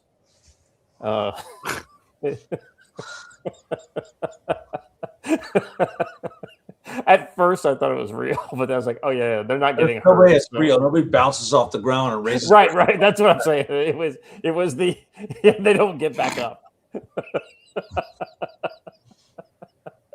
This is the stuff that they don't show you from the practice. Oh my god! What is the Indian Army? I mean, the Indian Army does do stupid shit like this. I don't know. But they love this stuff. I mean, this is all their pomp and circumstance stuff. I mean, just watch the border guards on the Pakistan border gate and their. Oh, I know. Yeah. All the ritualistic stuff they do. It's all part of the theater, and they're good at it. Yeah, but there are casualties. Training casualties. Watcher, you don't have the first link up. Go check the segment up. Yeah. Or did you pull a video up from it? There we go. No. Yeah, that's the right one. All right. Pentagon weighs in on sending another 10,000 ground troops to Middle East, suggests seizing Iran control. Now, what they're not saying is that 10,000 U.S. soldiers will go in to seize these islands, right? I still contend that this is probably going to be some sort of a deal framework. Like, we're going to trade secure, like stop bomb for the islands is how I think this will go down. But you never know. The Pentagon is looking to send up to 10,000 additional troops to the Middle East to give the president more military options, even as he weighs peace talks with Tehran, according to unnamed Department of War officials. The earlier 5-day deadline for resumption of U.S. attacks on Iranian infrastructure has now been moved to 10 days. It was first set to expire Friday night to Saturday morning. The following was issued by President Trump late Thursday on Truth Social. As per Iranian government request, please let this statement serve to represent that I am pausing the period of energy plant destruction by 10 days to Monday, April 6th, 2026 at 8 p.m. Eastern Time. Talks are ongoing, and despite erroneous statements to the contrary by the fake news media and others, they are going very well. Shortly after Iran denied it, has requested a pause on energy next period of darkness, watch for Israel to strike all of the power producing plants in Iran. Right. That's exactly right. Iran rejects the U.S. plan. Of course they do. This is the way. Let me just tell you how this kind of thing works. Publicly, they say this is all bullshit. We're not talking, whatever. And then on the back channel, all the discussions are occurring. Jim, I know you're very familiar with how this works: public consumption, private diplomacy. But then, like Joe, I think, Joe, it was you that said this, that you may have multiple parts of the Iranian government, some that are like, never, fuck no, we're not going to make a deal, and others are making a deal. Or was that Watcher that said that the other? I think it was one of you two. And I think that's very likely as well. And they're competing. They're competing for power. Yeah, internally, right. So each of them believes that they're the only one who should be in power. And this is the Pineland exercise, right? Go in and talk to the guerrilla chieftains and figure it all out, right? These guys are going to lie out their ass the whole time. And at the end of the day, it's going to come down to the lesser of two evils. And I hope the right people bubble up. I think they will. I think the Israelis probably have the right people in hand. But I'm sure there's competition among the Americans and the Israelis for who wins. And I know the Chinese are in the game. The Russians are in the game. There've been, some of the new missiles that have been launched clearly came in recently. So, we'll see. The one thing I'm hopeful for is that the Iranians are pretty bright people, and they'll sort this shit out rather than forcing the hand of the Israelis and the Americans. And more importantly, the Iranians now understand that the GCC and the Arabs, they're 100% on the side of the U.S. Yeah. Right? Regardless of what you hear coming out of Al Jazeera or BBC or the other idiocy media. And ironically enough, I mean, as much as we would love for NATO to line up behind us, it's actually the GCC is way more important to Trump at this point. The GCC can put 1,000 troops across the Gulf in 2 hours. They have surface vessels. They've got capabilities. They've got tactical air. It's all right there. They can contribute. And my guess is the coordination of that is probably rather difficult. But this is all in the planning. I mean, it's like when people say that we're unprepared to take these islands. Bullshit. Right? This planning has been going on since the revolution. Why would the GCC do that when the kuffar are perfectly willing to die for them? Well, it's as funny as the people to me who say they're going to go in. I think you will see the use of GCC and Saudi forces in whatever the outcome of this is. Yeah, and most likely in support. Yeah, they'll be in support. It'll be a supporting, like a secondary, effort, like a supporting effort versus the main effort. But I mean, who better to be the peacekeepers in southern Iran that are going to be necessary than a combined GCC force, right? Yeah. You don't want an American Marine walking around Bandar Abbas right now because there's going to be some crazy 12er who'll decide to take a shot at him, right? But if you have a bunch of Arabs walking around, there's a much less of a chance that there'll be a gun battle. Yeah, the only problem is once you get Arabs in, is getting them out. Oh no, they'll come out. They don't want to be there. Ironically, I think you're right, Jim, and I think they've learned that lesson in Yemen. No, they don't want to be there. They want commerce to come back, right? All of the Middle East is built on commerce. All their wealth is built on exporting oil and commerce around it, right?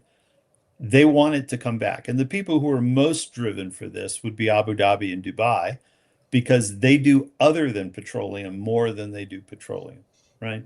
They want status quo commercial opportunity to return. They're happy to see the Iranian turnover, though. They want that to be fixed.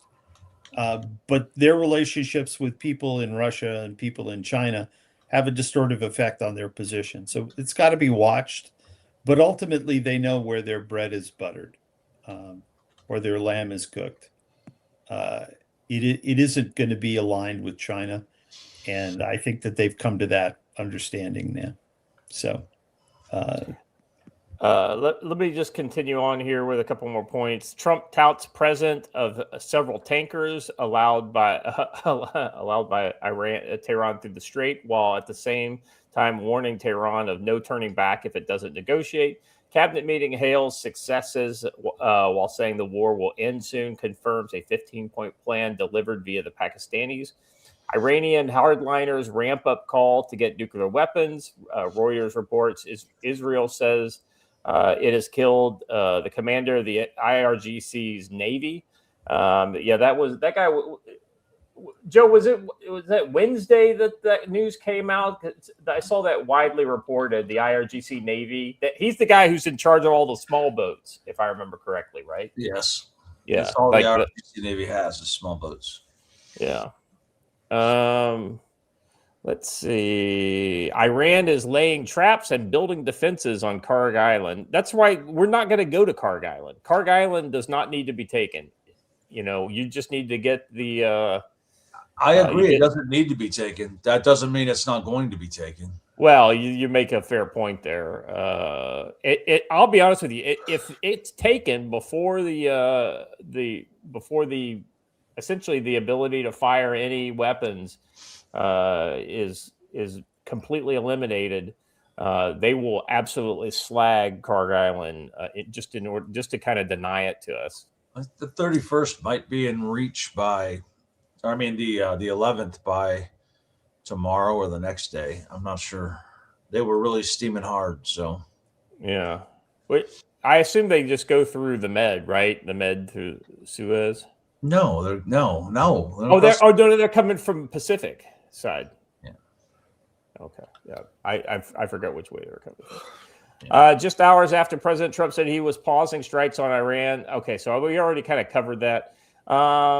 Okay, so we were talking about the Marines. The force, which would likely include infantry and armored vehicles, would be added to the roughly 5,000 Marines and the 1,000 paratroopers from the 82nd who have already been ordered to the region.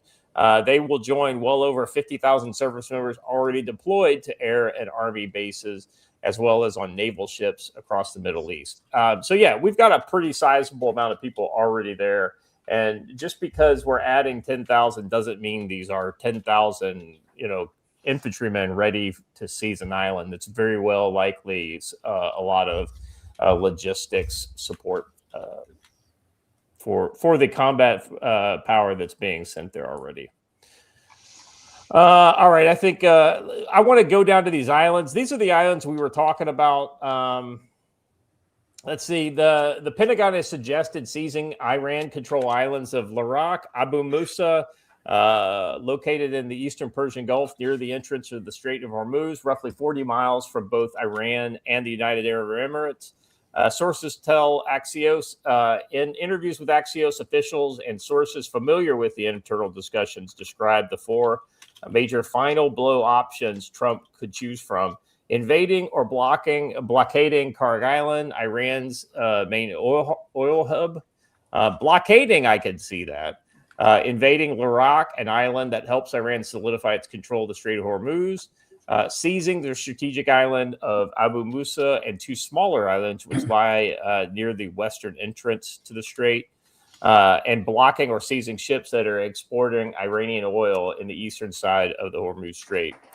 Let's see. The U.S. military has also prepared plans for ground operations deep inside the interior of Iran to secure the highly enriched. Yeah, and that's something that we had talked about as a likely option, though I still think it's still a low probability that they'll actually do it. I think they would prefer others do that potentially. All right. So anything else? Yeah, those islands are going to get returned to the Arabs, right? So those, as I recall, those islands are tied to the Emirates historically, and I think the Iranians took them over. So yeah, I think you're right about that. Just hand it back to the GCC and get the place under reasonable management. Well, this is all about international waterways being dominated by a toxic militarist society, right? The Iranians are a militarist society.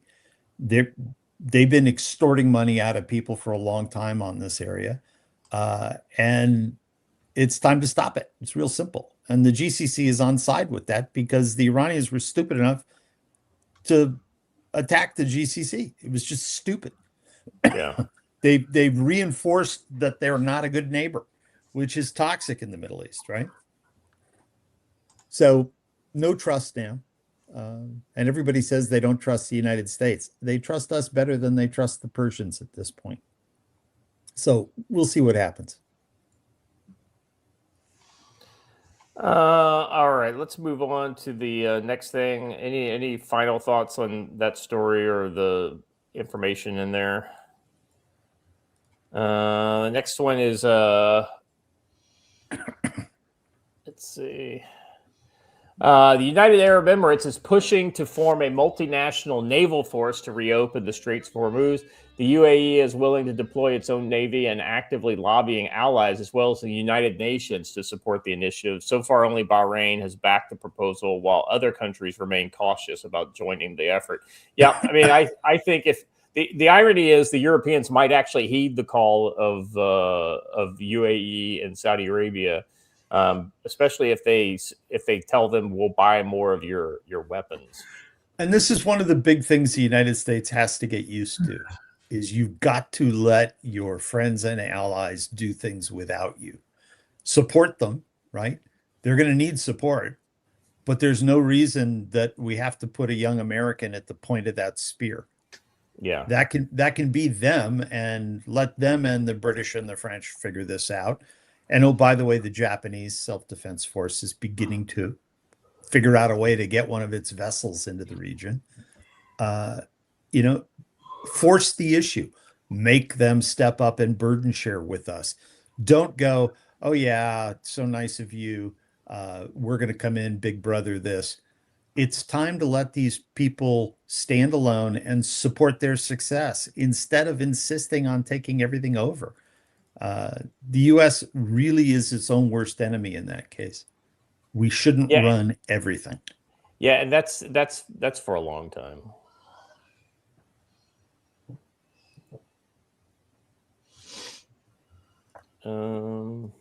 Anybody else? No. Watcher, you've been quiet. No, they need to step up. I mean, what can I say? You hit the nail on the head, man. Yeah. All right. So this is where that report goes in. Watcher, the one that Joe shared earlier. Oh, okay. I thought we were on to the technicals that look like they got stripped off of the Indiana Jones Disneyland ride. Right. That's actually perfect for that description. All right. Oh, oops. Okay. So now we got to do this and then this.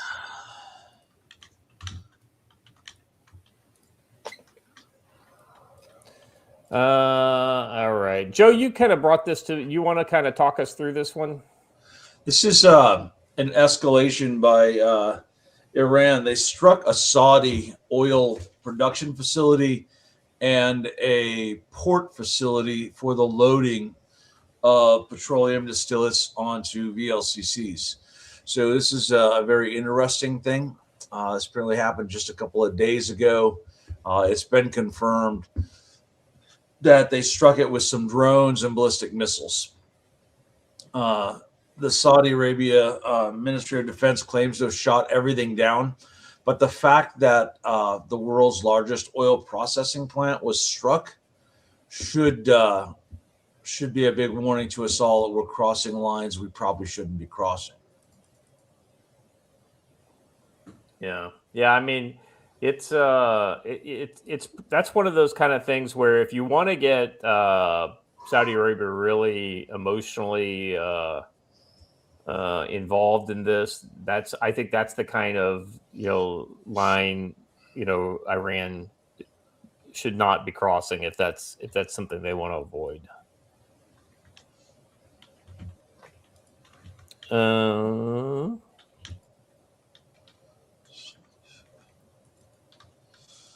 Hey, real quick, I mean, we're going to talk about Jim, the kind of the cost of the.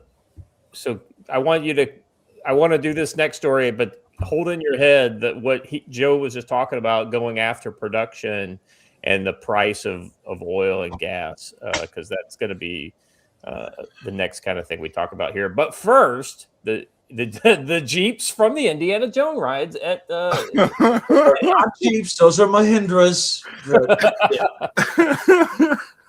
That's a little J Jeep, Joe. There's a couple of looks like Toyota is well represented here because that's that's a Land Cruiser. Oh, what a feeling!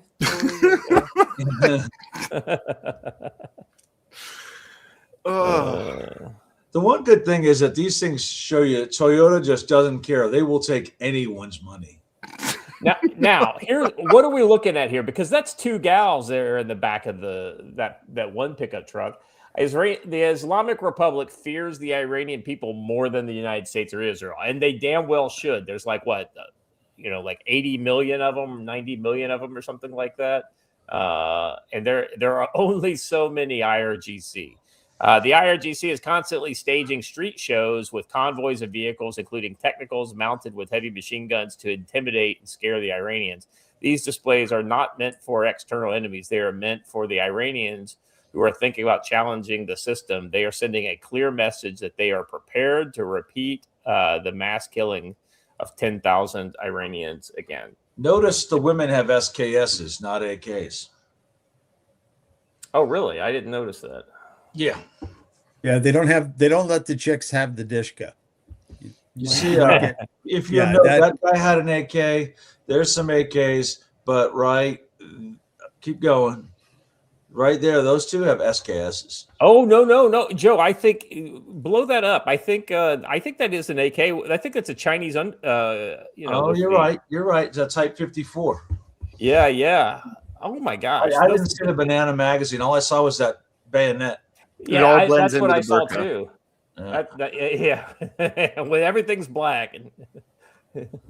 They're hiding it in the folds of their sundress, Joe. It's so weird, though, that you see those Chinese AKs pop up. Those are not the new, latest and greatest AKs. No, those are ones that have been those are ones now, not bad. I think those are great guns. What, a Type 56 or something? You mean like the latest and greatest Chinese AKs? They're not a bad rifle. You mean the ones that they showed off? Not as good as he hold Joe's, every shot Joe has at 10 yards? The best of the AKs.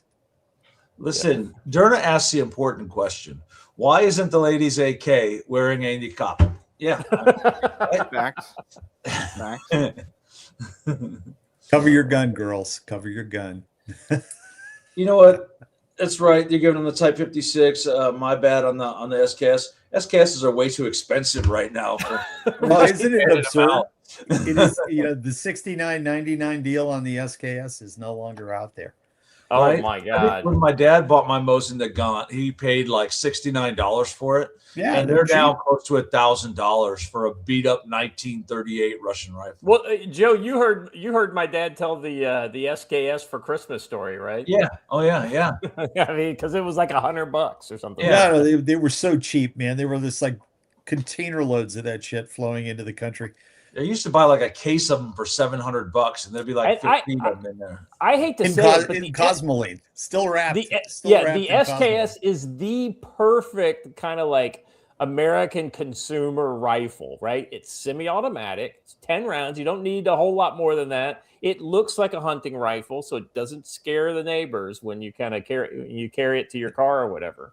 Until you put the bayonet on it. Exactly right. The second you put the bayonet on it, everybody goes, whoa. You know, Joe, the only thing that I didn't like about the SKS is it doesn't have a really good kind of scope mount option. All the scope mounts are all kind of janky, you know. None of the Russian rifles ever have, right? Like even the AK, you had to have that side mounted thing, right?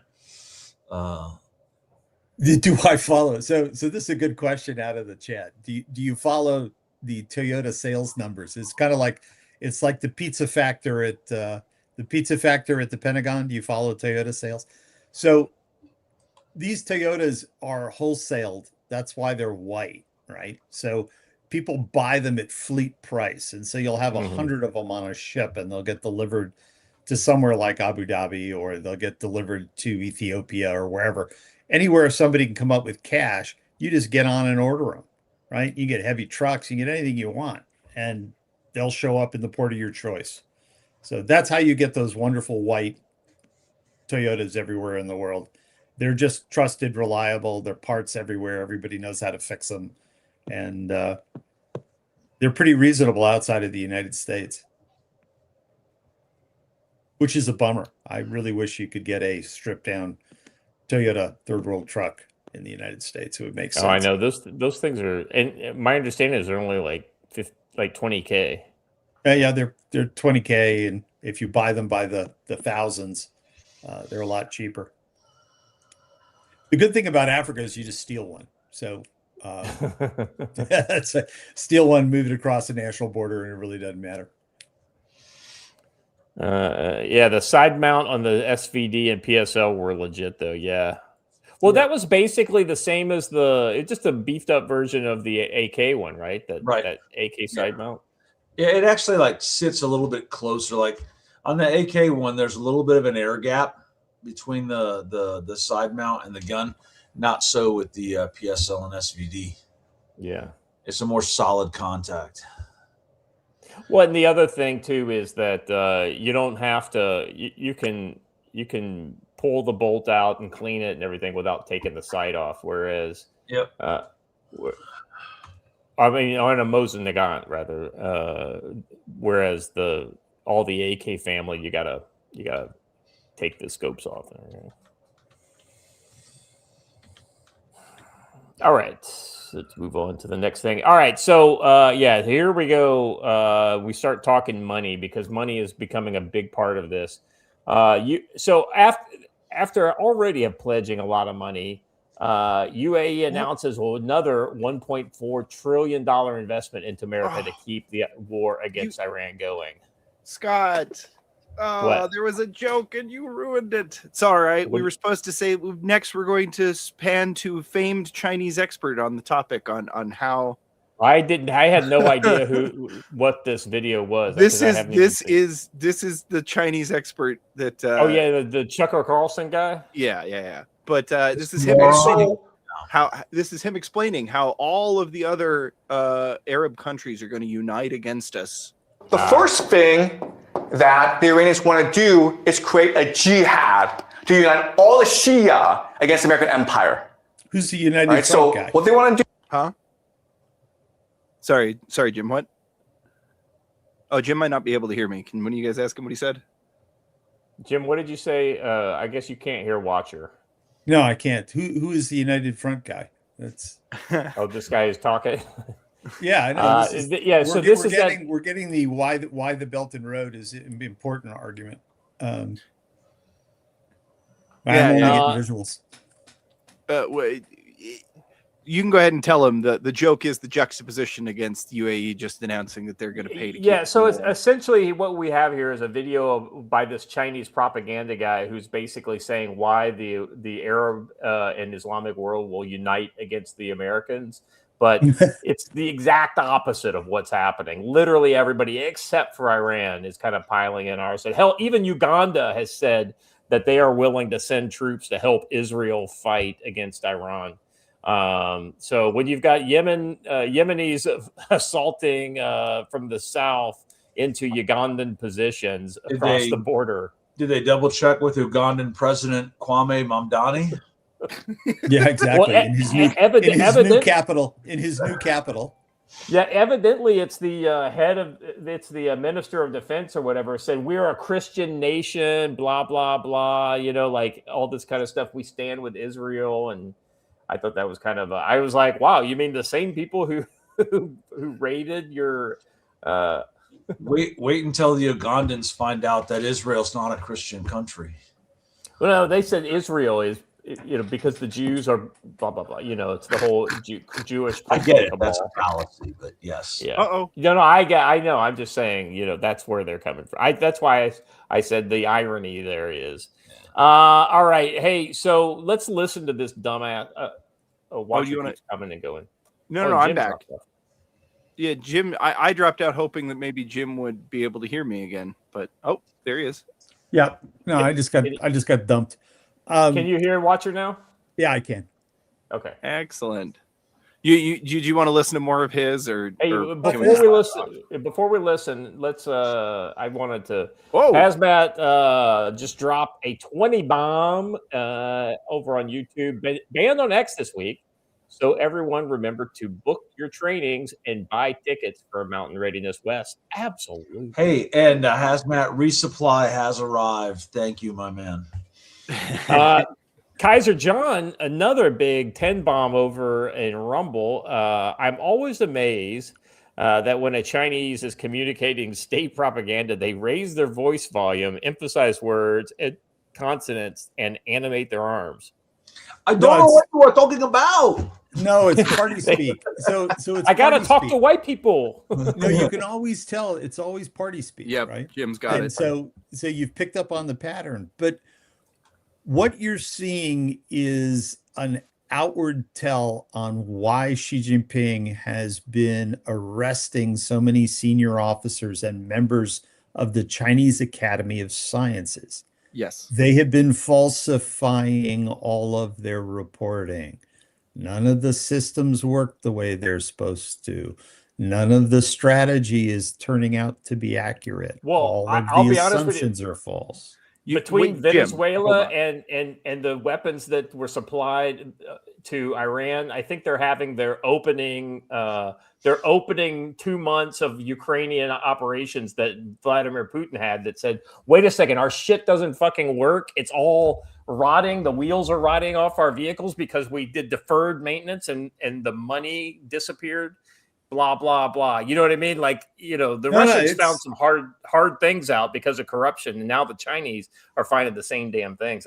I think. Well, That's just... I want to go over something before we let it slip, because Jim said something that I want to make sure. This is a good mimetic tool we got to hand to people. Jim, would you talked about party speak, and I don't think anybody else besides me probably got what you were talking about there.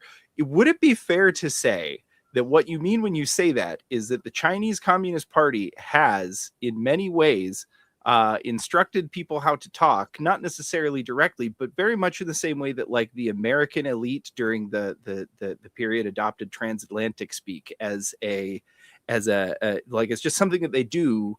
They're not even consciously doing it, but it's sort of an affectation, which is a signal that you are a member of the party and part of the elite. Yes, and the American example for this crowd would be, if you've ever sat through 3 hours of a PAO talking, it would be the same kind of thing, but not as we do it. bad. We do it every Monday, Wednesday, and Friday. Woo. So yeah, this is the Chinese PowerPoint dance, right? So the thing to be heartened by, but also concerned by, is the fact that China knows that it's been had by its own, and they hate that. They hate that because it's them, and there are 90 million of them. They control 1.4 billion people. And so the party is self-policing right now. There's party discipline going on. But this guy's example to us is that the Chinese too can be wrong. Now, we should not expect them to always be wrong, and they will be successful at some things. They completely screwed the pooch on this one, which is good. The problem is now they're going to rectify it, and we won't know how good they get again. But for now, I'm pretty pleased that this arm-waving party guy is out there on the end of the spear, and he will go home to discredit at some point. I just have to say, I can't let it pass without at least commenting on it. Are we saying that, isn't it a little stereotypical that when left to their own devices, Chinese Communist Party members decided to lie to everyone and make up all their numbers? And that has never happened before. This is very strange. Not since McNamara.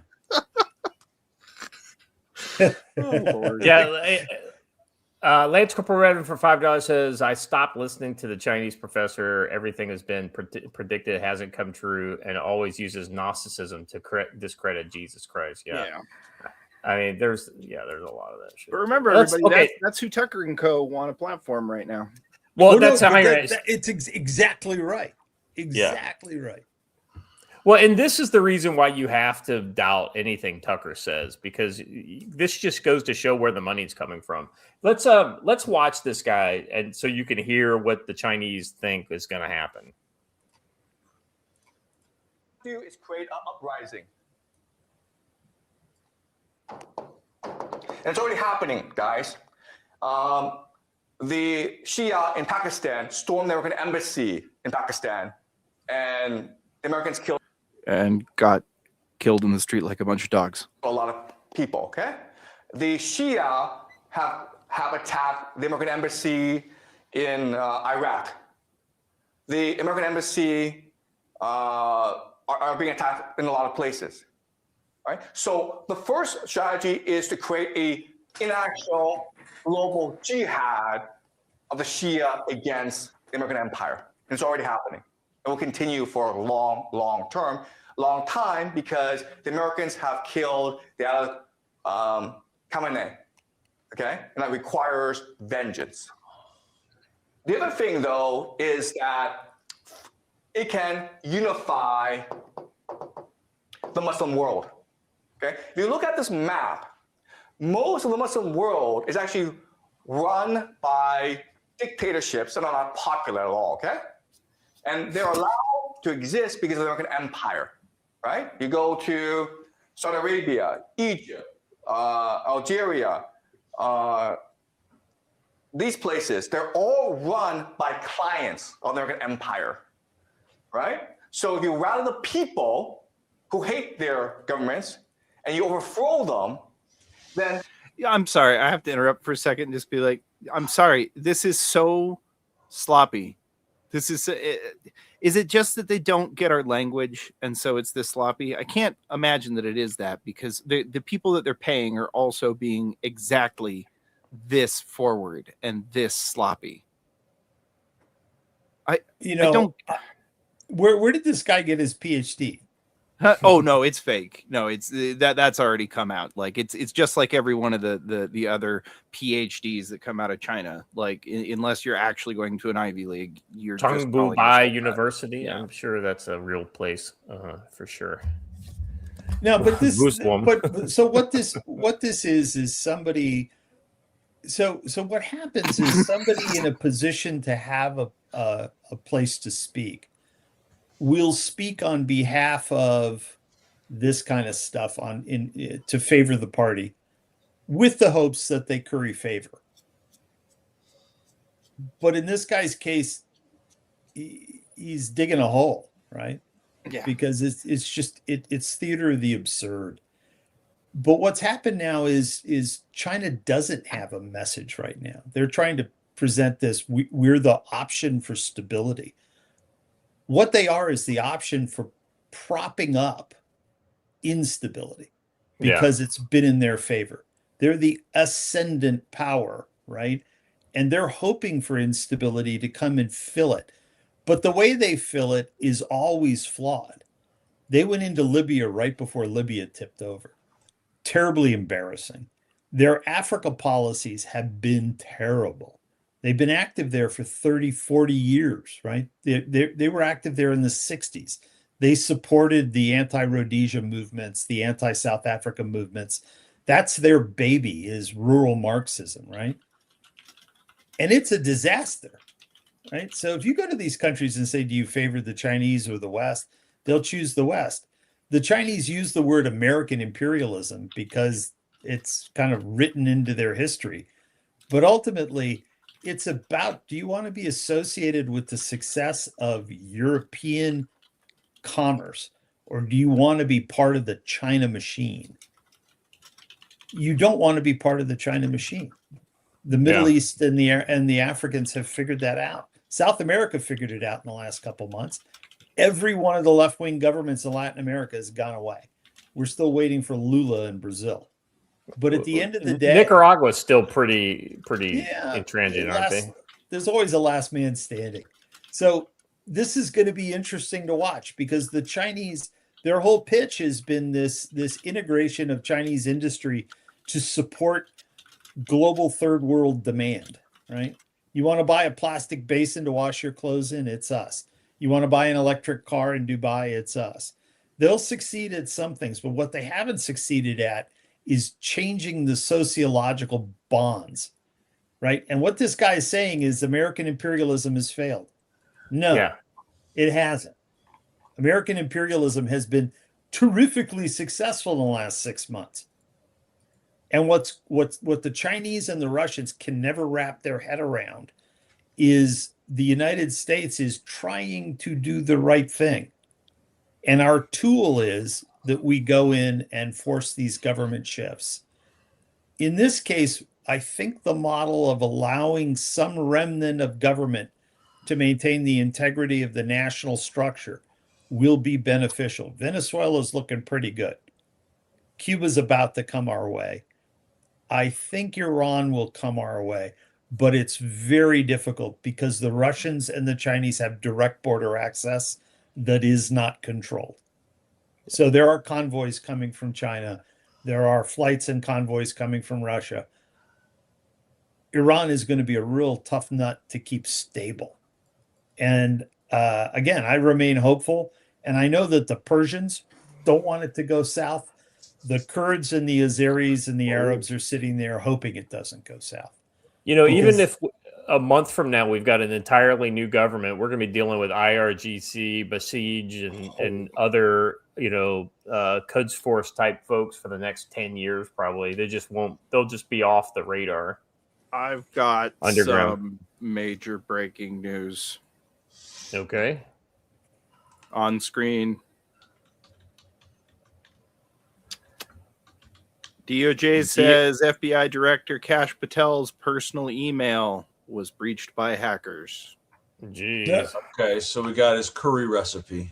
Cool. Well, I hope that's all. Let's find out if he's been actually paying attention to the OPSEC briefs he's been getting. The Springsteening will Yeah, let's see how many emails went from him to Alexis that she's been revealing in some of her some of her that's exactly where my thought went, Joe. The Springsteening will continue. So let's move on to the direct impacts of this. What's going on here? I tell you, I don't want to be buying gas in Thailand. Thailand fuel is being rationed. Australia is fucked. Europe, it's $11 a gallon. It was always expensive in Europe, but it wasn't this expensive. And meanwhile, Florida is $3.90 or 0.77 pounds a liter. Americans simply are not feeling the real effects of this war. Most of you get is a grumble about the price while the rest of the world dies. Well, that's one of the reasons why we wanted to be independent. Wait. So what you're saying, Callum, is that keeping the strait open was in fact your business, and that you allowed your militaries to be degraded to the point where a tiny third-rate nation is allowed to hold your entire country hostage by stopping some boats off their coast because you can't stop them. It has been understood for decades that that was the circumstance. It was tolerating that control. Agreed total. Well,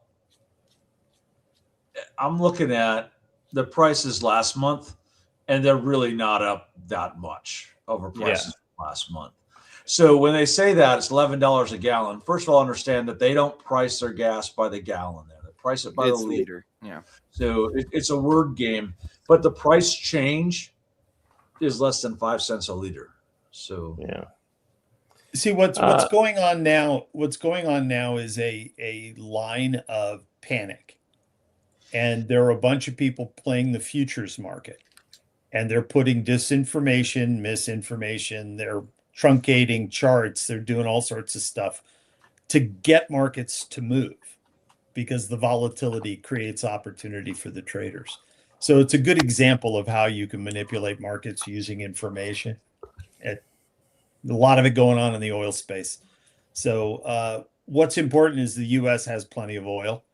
We need more refining capacity, which is why we're building a big refinery in Brownsville. And we need California to get off its ass and allow petrochemical refineries to be improved without having to comply with all the crazy Cal EPA rules. There's a national strategic reason for that. And it's why the US government forced the opening of the Santa Barbara pipelines to allow California oil to make it to California refineries. And so it's been held up for 11 years. But California sits on a massive amount of petroleum and gas. And Sacramento has decided they don't want that used. So the federal government has forced it back into supply. So I think it's a good thing to see, actually. Look at this next one. Australia is particularly getting hard to hit. China has cut Australia off from jet A1 fuel kerosene. All of next month's shipping is canceled. So the reason why is if I remember correctly, a lot of Asian supply actually comes through China because they've got very large refineries, and so they'll ship out distillates. They'll import crude and export distillates, right? Isn't that how that works, Jim?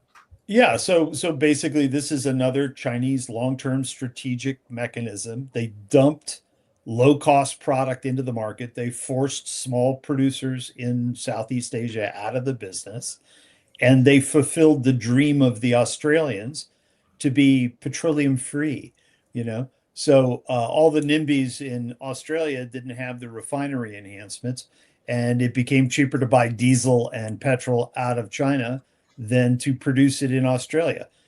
Canada's in the same damn trap. And somebody in the comments was talking about the fact that California has to import oil, and California has a distortive effect because places like Arizona, Nevada, and the Western states rely on distillates coming out of California. So Western prices are by nature higher because of the reliance on California. So California's state laws have distorted the petroleum pricing in all of the Western United States. And their refusal to expand capacity and allow shipping has impacted us. So this concept that it's only the international markets that drive this craziness, it's not true. Allowing California to be so distortive has hurt us all on a national level. So if I'm Australia, why on earth am I relying upon a known geopolitical enemy for my energy? Fundamental stupidity. It just basic stupidity, Joe. Well, yeah, because look, as infiltrated as our government is, theirs is like 5 times as infiltrated. Well, also, they're also a smaller population, and so they have smaller capacity needs. There's no excuse for the Australians to having put themselves at this point. But what happened is, over the last 40 years, the Australians have negotiated with the Chinese for natural gas, crude oil, coal, iron ore.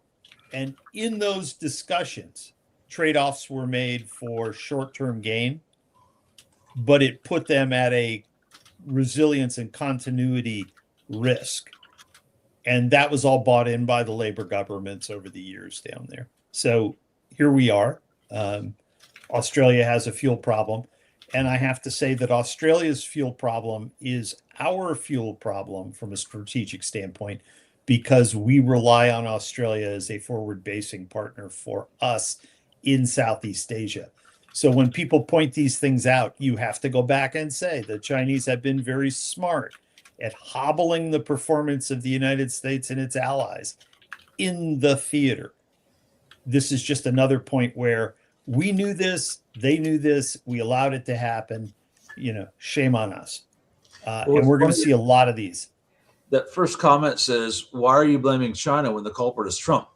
No, the culprit is Albanese, right? For relying upon China. No, this is 40 years of stupidity strategically that you're looking at. This has nothing to do with Trump. Trump has done very smart things vis-a-vis Australia. He's supported the investment in pre-positioning, which is important. But he can't turn the Australian energy policy around. Canberra does that. Yeah. Well, Australia has made a lot of really bad moves across the board, and there are only certain things that we can do to help. and their energy policy is not one of the questions in the chat was, don't they have a depleted Navy? They have an almost non-existent Navy anymore. The Royal Australian Navy is gutted. It's virtually not even out there at sea anymore. And it's sad. It's sad. They should be a powerhouse given their location, but they relied on partnerships with. Let's be honest about what happened there. They relied on partnerships with France, and France fucked them because the Europeans don't give a shit about anybody but themselves. They don't have anything bigger than a destroyer. Well, they have a couple frigates, but they're not big frigates. So yeah. The Australians suffer from what I call labor dither. They dither for decades about projects that would seem minor to us, but from their standpoint are such big spends. They try to control every penny and allocate it to their friends. And as governments turn over, those models break. And so you get these decade-long cycles that by the time the 27 armored vehicles that Australia insists on building domestically are delivered, they're obsolete and not sufficient for the job, right? So Australia needs to understand its scope and scale, and they need to participate in partnerships with us and the Brits and the Japanese, more importantly, the Japanese now from the naval standpoint, because they need to build more than two of anything in order to get the economies of scale, and they can't build them all at home. So they're going to have to partner with the Japanese on their next cycle of shipbuilding. They're going to have to partner with the Germans or us on the next cycle of submarine building. Again, the Japanese could help them on the submarine building, but there has to be a change in Australia. You cannot do everything yourselves. You'll fall over. If Australia was smart, it would set up a strategic partnership with Japan and South Korea, and basically, the three of them come together and do the same things. Japan invited them. Yeah, I agree with you. Greater East Asia co-prosperity sphere in the Australia's making the same mistake as Canada. There is a perfect correlation there. In the late 30s. Yeah, no, the communists. This is the remnants of communist labor thinking that has hobbled both Australia and Canada. All right, guys, that's all I got for today. That's a pretty good viewpoint. I mean, this is not everything that's going on in the world for sure, but it's definitely some of the things that we think are important. If we didn't hit your story out there, that's cool. Just let us know. Let us know what you want to see. I know we've been doing a lot of Muslims, Iran, and other stuff, right? And so if you want to see something, a different region of the world, or something that you think is important, please reach out and let us know. You can hit us up either in the comments, or you can do it in DMs, or whatever works for you. We'll be more than happy to try some different things out there, because there is a lot of stuff out there, and you guys don't know how many things we just don't talk about because it's just something else is out there. Let's go around the horn. Joe, looking at the weekend, what's your take? I predict some craziness around the No Kings protests. Yep. There will be some in Polson, Montana, of all places. Polson and Whitefish this weekend. The last one, though, in Whitefish at the Border Patrol station did get a little bit spicy. There were several arrests made. So we shall see. That's what I would watch as a big thing for this weekend. And I would also watch for that Israeli strike on Iranian power that is almost certain to come. Mm-hmm. AK-40 round pouches. Anyone know where I can get any? Lance Corporal Veteran. Negative. This is a problem of my life. I have not been able to find any. But I would check places like a couple of European places, like perhaps Militar. It's Militar. Or Verostreka. Hunchkin dropped the link in there. He knows a couple of the European places. Commando, they might have them. Commando with a K. That'd be my best bet. But Jay Clark has a good point that I think you should follow, Scott, and that is read Juan Cholo's little poem he wrote about the director of the FBI. What am I missing here? Juan Cholo. Yeah, a little further up. Okay. Let me look. Am I just missing it, or is it further up than where I'm going? Oh, yeah, right here. Here we go. Was the Jeep not discreet? Some hackers said, "Sweet, let's find something neat." Now the DOJ must be fleet to lay down the beat. Well done, Juan Cholo. All right. Jim, what do you think? You got any predictions going into the weekend? Yes, I'm going to kill a lot of fish this weekend and eat them. Oh, very good. And what's going to happen this weekend? You know, I think some of the countries that have expressed deep concern about Donald Trump's empire are going to kind of climb on board in the next 2 weeks. I have a feeling there's going to be some reconciliation on the strategic level between a lot of people who were uncomfortable with his methodology, but are now seeing that there's a long-term strategy behind it. So I think there'll be a solidification of the policies you've been seeing happen and the shoes that have been dropping. It's not going to be perfect, but it's going to be much better than the common press would have told you. And just as a word of warning, everything coming out of The Economist and the Financial Times is completely distorted. Yeah. And that's money driven. Somebody's funding that.